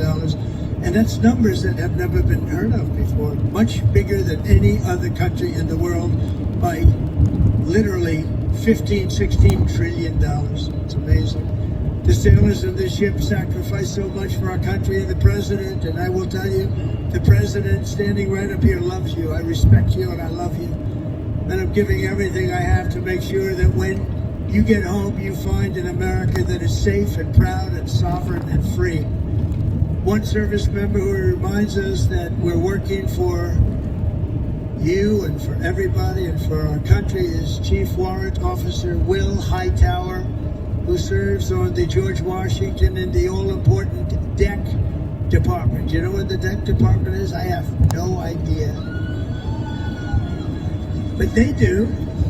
In April 2024, Will sailed away from Norfolk, leaving behind his wonderful wife, Megan, their precious 6-year-old daughter, and their 1-year-old son. The past 12 months, he has only been home for 3 weeks total, 3 weeks. An enormous sacrifice, very tough on the family, but an experience everyone on the ship really knows very well. In February, Will's tour will come to an end, and he will finally be going home just in time for his daughter's birthday. So, Will, I want to thank you, together with all of those people that go through the same thing. I want to really thank, where is Will? Is Will around here? Where is Will? Wow, look at him. He's a good-looking people here. That's great, Will. How does it feel? Good? That's good. It feels amazing. That's fantastic. That's fantastic. See, in the old days, I'd say, does your wife still love you? But I don't do that anymore, you know? Does your wife still love you? Yes. Do you still love your wife? Every day. That's good. Okay, that's good. So that's good. Beautiful. Say hello to your daughter, right? And your wife. And just in conclusion, every sailor here today inherits a legacy of valor and grit and glory unmatched in the long history of mankind's voyage on the seas. It's a voyage like nobody's ever had, like you have. For 2.5 centuries, America's Navy has preserved the vision of our first Commander-in-Chief, who gave this ship its storied name, its righteous soul, and its timeless motto: first in war, first in peace. Very famous phrase, George Washington. After 250 years, that is exactly what our country is today. It's first in war, first in peace, first in wealth, first in power, first in science, first in spirit, and first in freedom. And we went through 4 bad years, but now America will always be first again. If you have the right person up here, you have somebody that understands a lot of different subjects, we're going to be bigger, better, stronger, and more important, really, frankly, to the world. Japan respects us. If you see what's going on all over the world, they're respecting us again. They respect us like never before. The treatment they gave me all over as I go around to different countries is great, but it's really a respect for me, but it's a bigger respect for our country. They respect our country again. They didn't respect our country just a few years ago. From Boston Harbor to Hampton Roads, and from Caribbean Sea to the Red Sea, from the Atlantic to the Pacific, and from the Persian Gulf to what is now known as the Gulf of America. Isn't it nice? They say it now routinely. I heard the news today. The Gulf of America, weather is what they don't say it with a smile. It's called the Gulf of America. How did that happen, right? And it took me, you know, for many years I said, why is it called the Gulf of Mexico when we seem to have the shore? Well, we do. We have 92% of the shoreline. So I said, you know, when we make it back, not if, when, too big to rig. We made it too big to rig. I said, get out and vote. Too big to rig. Make it that way. I said, I'm going to change it. And one of the first things I did is I changed it. Nobody could even fight it. They tried. We got sued all over the place. We won every suit. And it's now officially the Gulf of America. Isn't that nice? But our sailors have written honor, greatness, and triumph into the pages of history. What you're doing is incredible, and it's an incredible time for our country. On gun decks and flight decks, torpedo rooms and cockpits, the men and women of the Navy have poured out their blood and sweat and tears to defend the land of the free and the home of the brave. It's almost over. They've crossed icy channels, leapt from burning wreckage, stormed into frigid waters, soared into deadly skies, and laid down their lives to ensure the survival of liberty.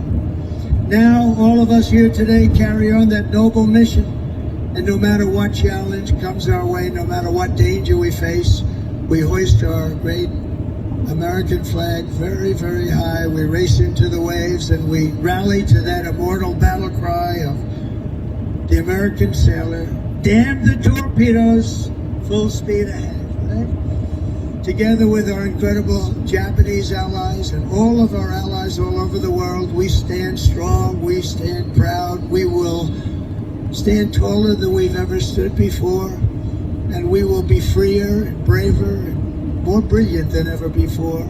And we will fight, fight, fight, and we will win, win, win. And I want to thank everybody at the USS George Washington and the U.S. Forces, Japan. God bless our military. God bless Japan. God bless the United States of America. And God bless our Navy. Thank you, everybody. Thank you. Even that closing when they say, God Real, bless, sprinkle blood on a pagan altar. It's declaring sacrifice to Hashatan. Isn't that crazy? We always say it. We say it when someone sneezes, and I think it's so pure. It's upside down. You know, I was thinking that so the fallen angels watched their sons war with one another, devouring one another as a punishment for devouring all flesh and blood. And it's like a judgment against them, and they call them titans, or also heroes, which is a demigod, which is half man, half angel, fallen angel. So I feel like it could be the case that because they had to watch their sons kill one another, then the enemy wants to try and have someone else's sons kill one another. That's part of where it comes from, you know? And maybe it's also like, in a way, a direct assault against the Most High, because Adam is made in the image of the Most High. So, you know, it's like orchestrating the slaughter of these image bearers, even though they're disobedient, they're sealed, right? Given over. I don't know, it's just a thought.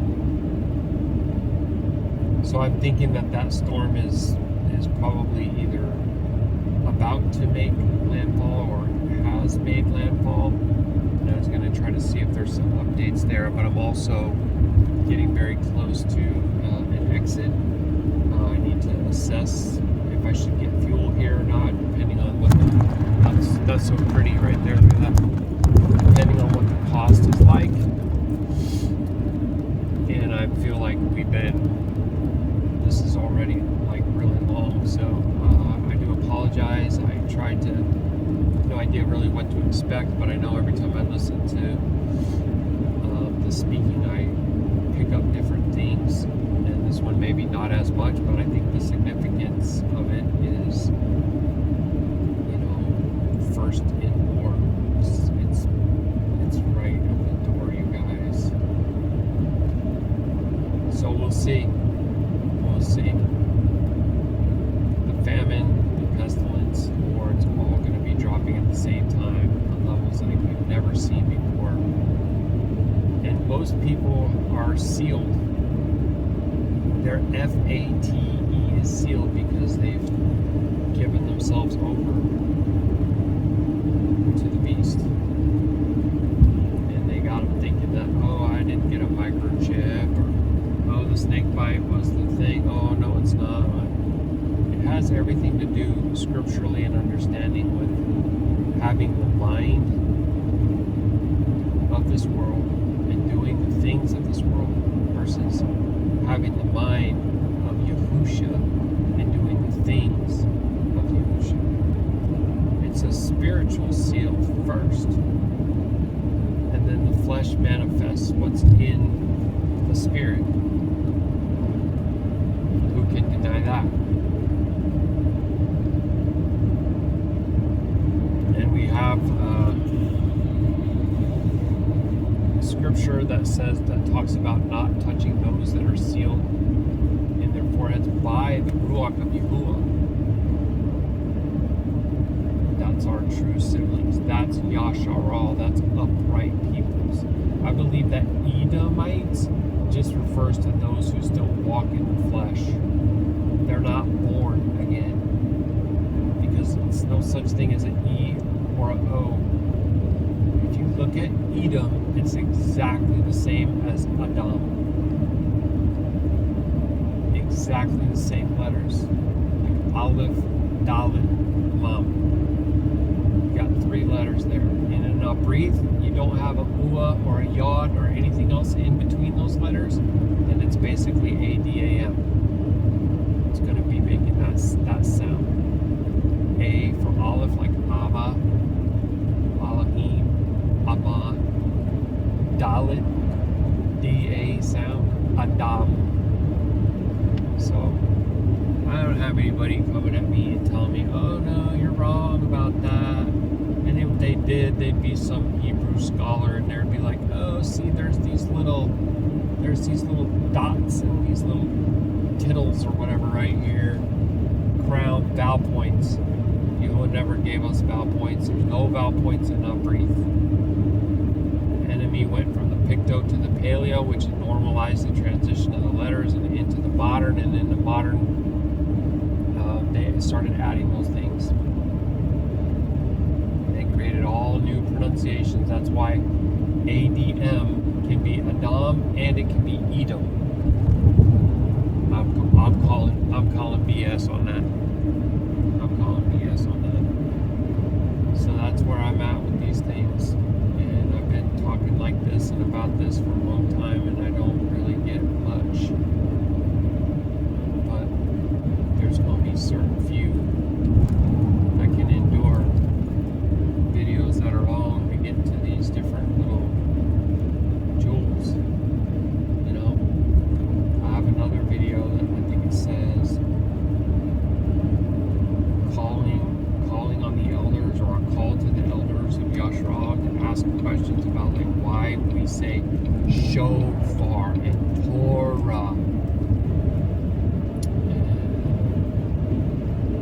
There's another one too, I forgot what it was, but there's just 3 examples. Like, those aren't the letters. It's Fu-Ra and Shupar. But why are we speaking Yiddish? You guys want to speak Yiddish, and then you go and say, hey, those are the imposters, they're not the people. They deny Hamashiach, then why are you following them? That don't make no sense to me. I really don't get it. You know? And maybe the letters and stuff is like really, really confusing, because maybe it's like veiled or something, but it's not confusing. It's not. I'm nowhere near on the level that I want to be with it, but transliterating the letters is easy. It really is. And Baruk Yahuah for his pure language. Baruk Yahuah for his pure language, his clean tongue, the language of creation, the language of the angels. This is what I think it is. Okay, some people think that speaking in tongues just means that they're speaking in other languages. But when that happened in the book of Acts, there was interpretation associated with it. And how do you know that they weren't just speaking on brief and hearing their own language? Because all the unclean languages are not the original. They're copycats. They're confusion. They're babble. Bat, lamed, babal.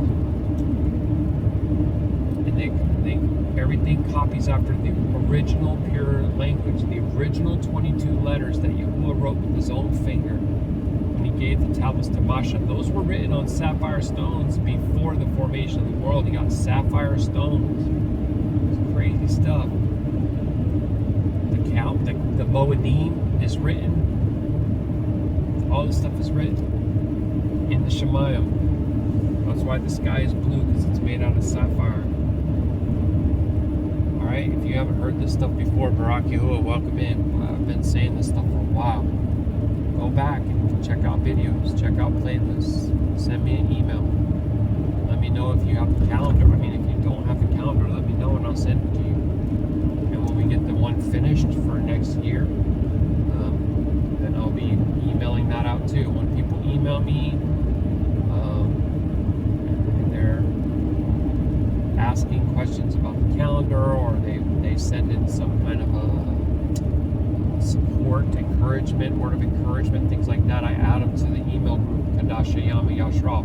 Qadashayam is like, from Yahuwah's perspective, to say, my righteous peoples.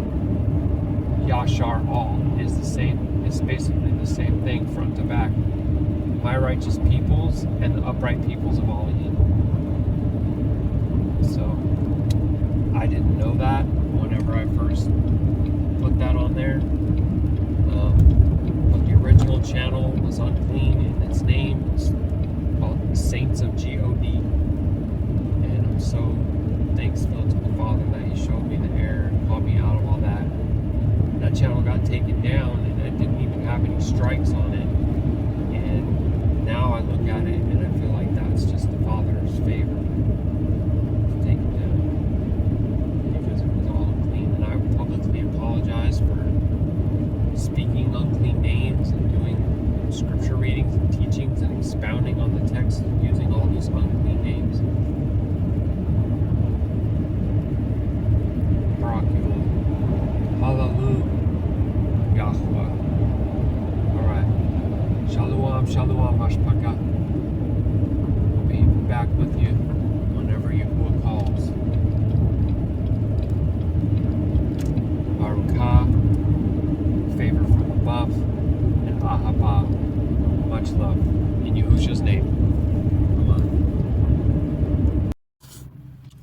Shabbat Shalom, family. Mashpaka. So I decided that I was going to wrap this video up and just make it part one, because it was already so long with all the Trump speech comms about first in war on the USS George Washington. People clamoring to go to war, and I don't know, a lot of folks just can't see it. But anyway, we had strong wind gusts coming through here last night, 40 plus mile an hour, shaking us while we was trying to sleep. And it's cold and it's wet. But Baruk Yahuah, I made myself an alarm to go into the Denny's and buy steak and eggs with the little red potatoes, and I made my alarm for 3 a.m., but that was actually 2 a.m. local time. And so I purchased one, sat down and ate it, and I said I'd like to get another one of the exact same things for a pickup at 3 p.m. so that I could pay and not have to exchange money during the day when the Shabbat is.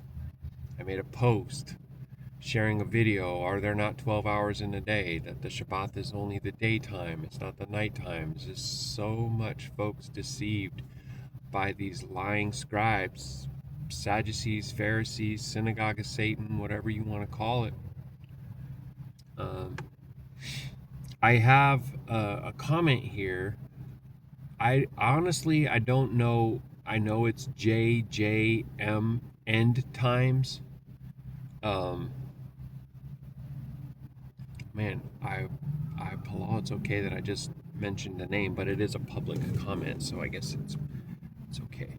I just wanted to take a moment to comment on it on this video, because and I actually ended up covering it earlier too, and didn't even really kind of necessarily mean to, but the person's always been so kind and so respect filled, coming and commenting and everything. So I'm not judging you, I'm not telling you what to believe, but I did wanted to address your comment, and it's lengthy, so I'm just going to take a moment to go through that. So it says, hey there, smiley face, a comment if I may add my opinion. And yes, thank you. Always, anyone can add their comments or their opinions, it's no problem. I appreciate the spirit that you're coming in. I'm not sure Yahuwah condescended himself to become flesh. Well, So I don't know if I can even use some of their own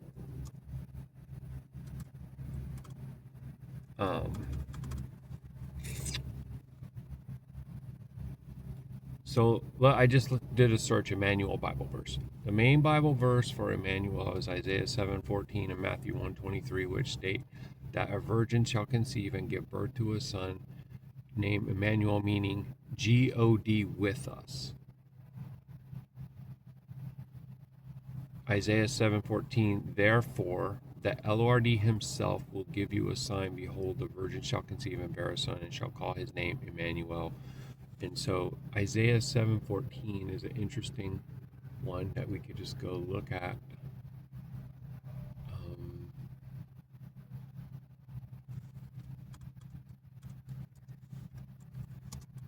Oops.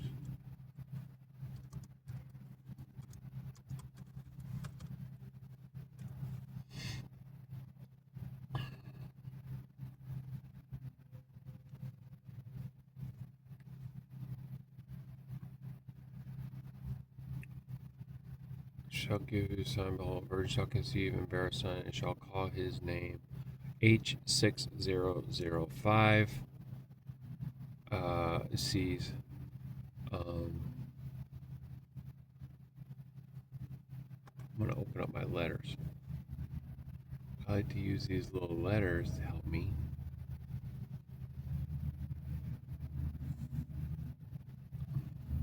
I guess I don't need that light on. It's just wasted battery anyways.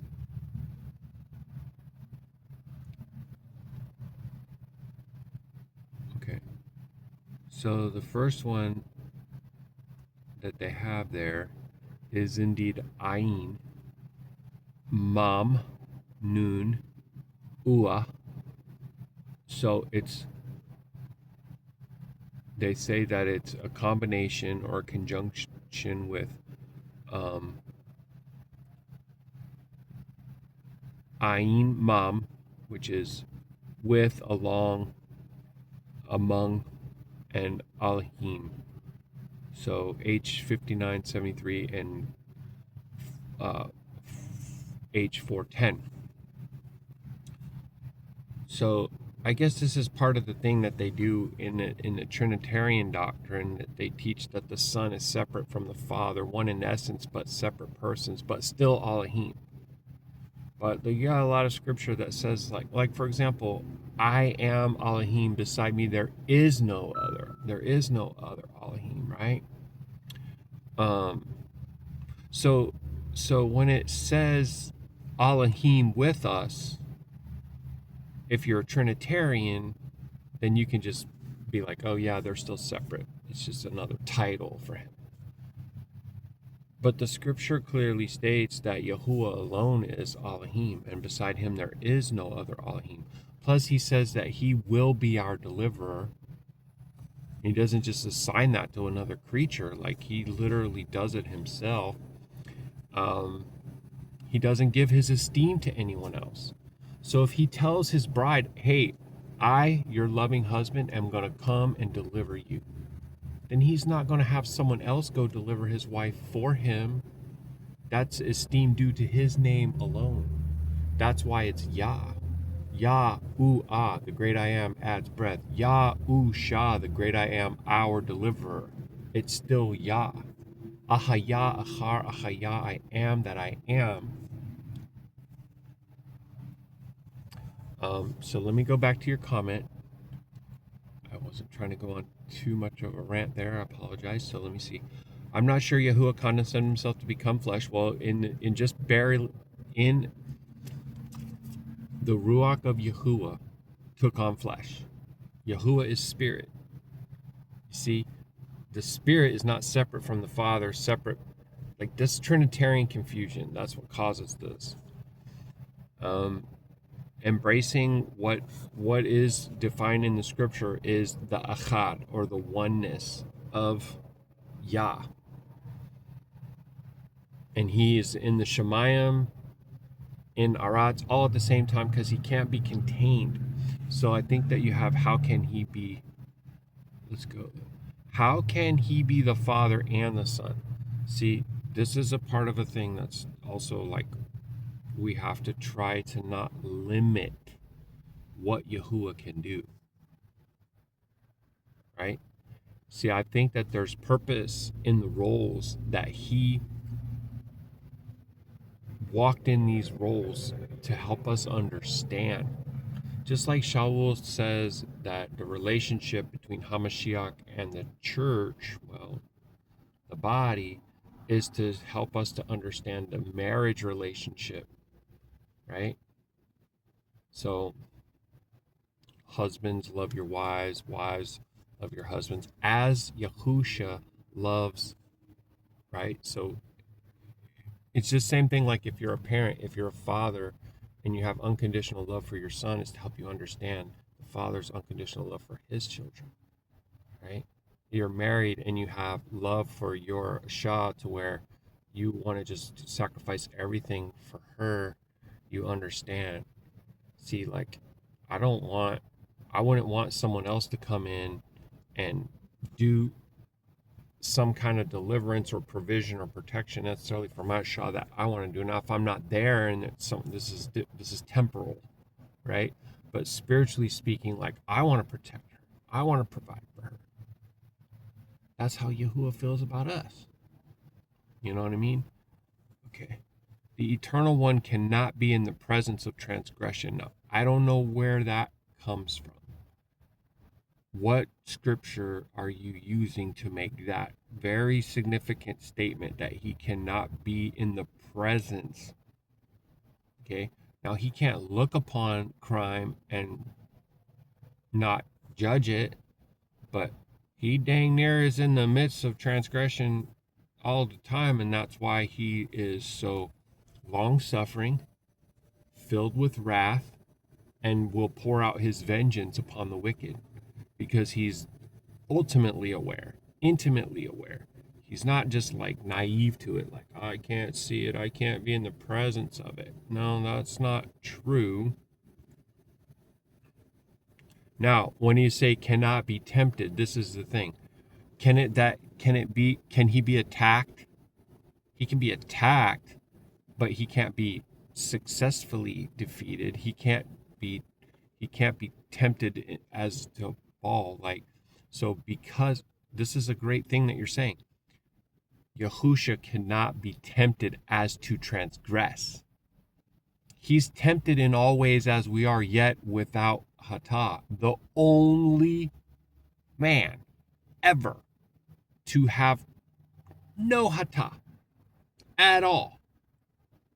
Isn't that proof that Yahuwah was with us? Think about that.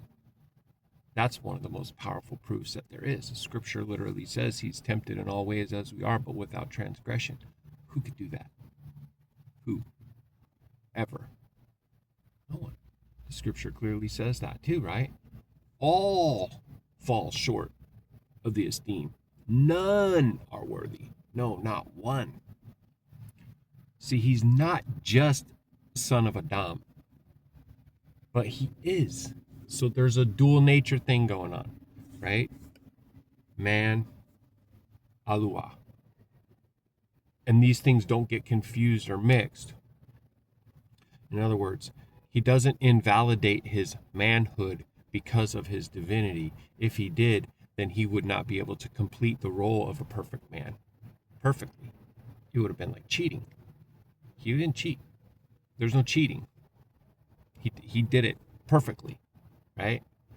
So they're existing simultaneously, but without mixing, without diluting, without trumping one over the other. You see what I'm saying? It's complicated stuff, but it's important. It's kind of cuts to the heart of the issue, I think.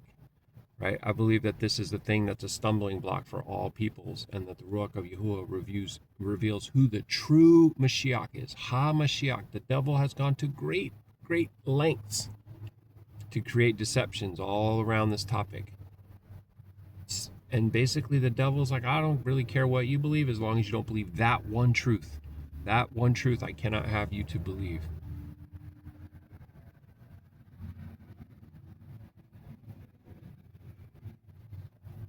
And so this is another great question. How could he then be tempted by Hashatan and then die and descend into Sheol? So the first part of your question, I feel like I answered, but yes, all these other things are then true, that he was tempted by Hashatan, but never successfully.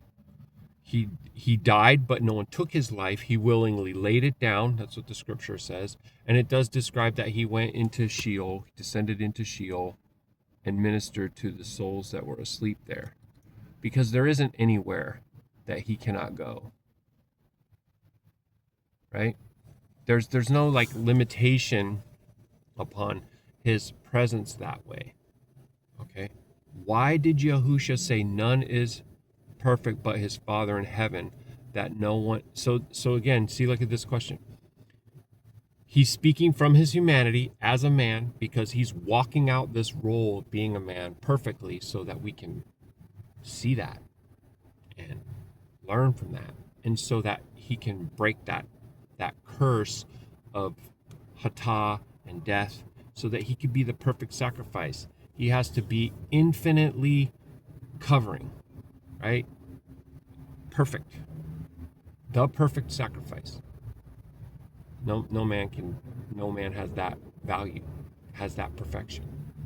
No other man ever. Like, you see what I mean? So when we ask the question, none is perfect, but he is perfect. So how is he as a man perfect as the Father in heaven is perfect? Because the Spirit of Yahuwah dwelt in him from the very beginning, from the conception even. Never was there a point that it wasn't the Ruach of Yahuwah in the flesh, ever, the whole time. See, so like if you're born again, they say you're born of the Spirit, but you're still trying to work out these things, right? He was the Spirit of Yahuwah from the jump street and never had any error to work out. Never. Okay. No one knows the day or the hour but his Father. So these are things like, if you go, okay, well, he's speaking from his humanity and he's not going beyond being a man. In order to be a perfect man who has no hatah, it says that you fear and love your Aluah with all your heart, soul, mind, and strength. If you ever try to make yourself to be more than, or I don't need him, or I know things that I don't need him to let me know because I already do know, then you're in a transgression. Then you're in a transgression as a man. Speaking the Father's words and not his own is actually Qadash and righteous. That's true. Think about that. I fall into the most error when I speak my own words. If I speak the words of Scripture and apply them properly by the Spirit's inspiration, then that's like a pure lip, minus, of course, not knowing certain words to be unclean. He was an individual with the characteristics of the Father, sharing the same ideals and love. I can respect your opinion. I can respectfully disagree that he's not just an individual who's kind of like has the same mind and the same love. Okay.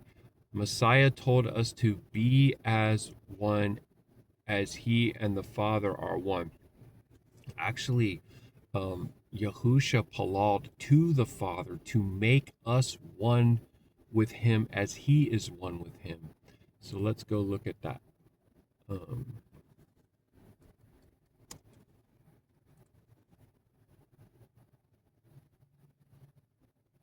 Actually, I don't want to read that version. Just let me go read it from the Safar. I know people have different opinions about books and stuff, but I can't. When I see LORD and JESUS and all that, I'm like, that's just me. Okay. So John 17. These words spoke Yahusha and lifted up his eyes to heaven and said, Father, the hour is come. Magnify your Son, that your Son also may magnify you. this is also like how a Qadash son should be. He is being free from all transgression as a man, like, right?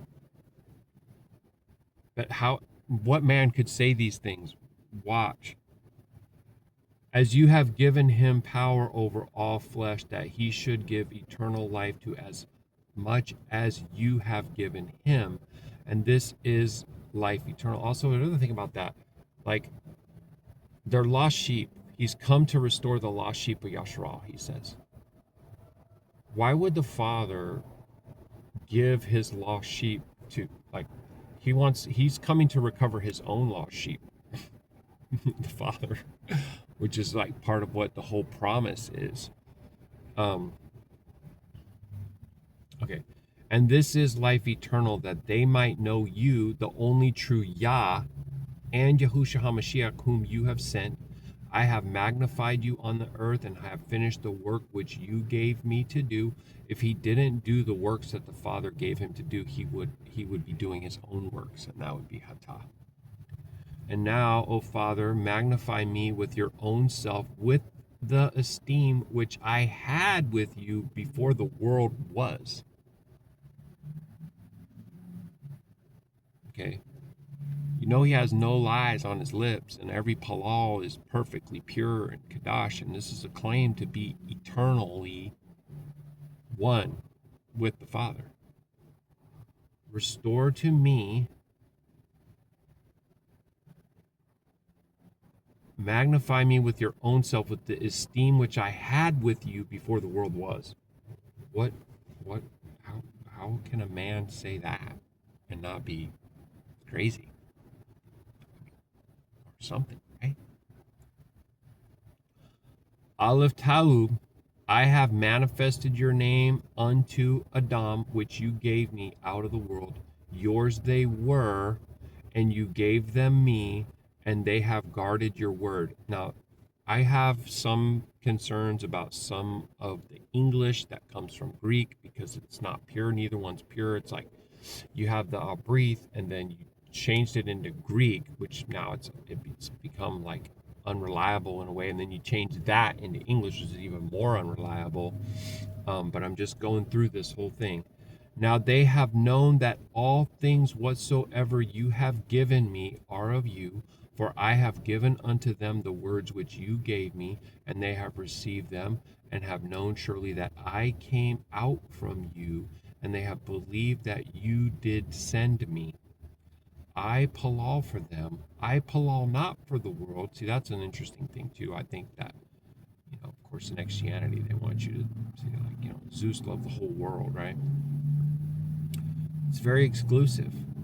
It's for these ones, not for the whole world, but for them which you have given me, for they are yours, the lost sheep of Yashar'Al, right? The northern tribes, the certificate of divorcement.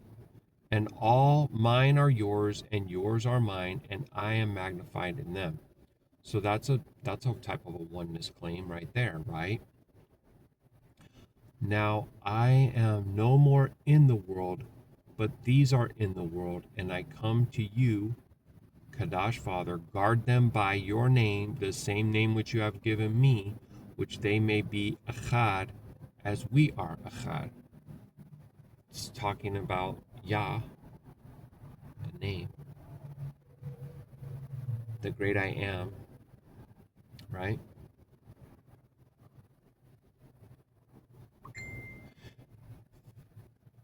Sorry, I'm getting some distractions. Guard them by your name, the same name which you have given me, that they may be Echad as we are. While I was with them in the world, I guarded them in your name. Those that you gave me I have kept, and none of them is lost, but the son of perdition, that the scripture might be completed. And now come I to you, and these things I speak in the world, that they might have my gil in themselves. I have given them your word. I have given them your word, and he is the word. So this stuff is, we can't just take an English level understanding of what is going on, right? It could just as easily say, Ruach Ha'Qadash, you have given them me, your word. I am your word made flesh. I'm your right hand in your creation, doing your will, right? Everything about what he's demonstrating right here is to show us how a man should be interacting with the spirit of Yahuwah and the Shemayim. And sometimes people hear certain elements and they use it to destroy what is kind of established throughout. We need to take all of the scripture in its entirety and apply it.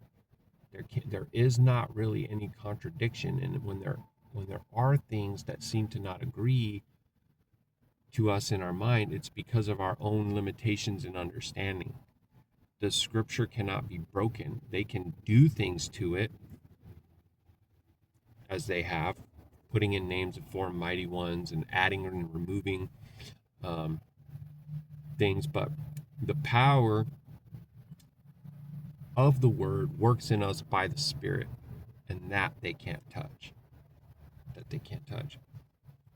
I palal not that you should take them out of the world.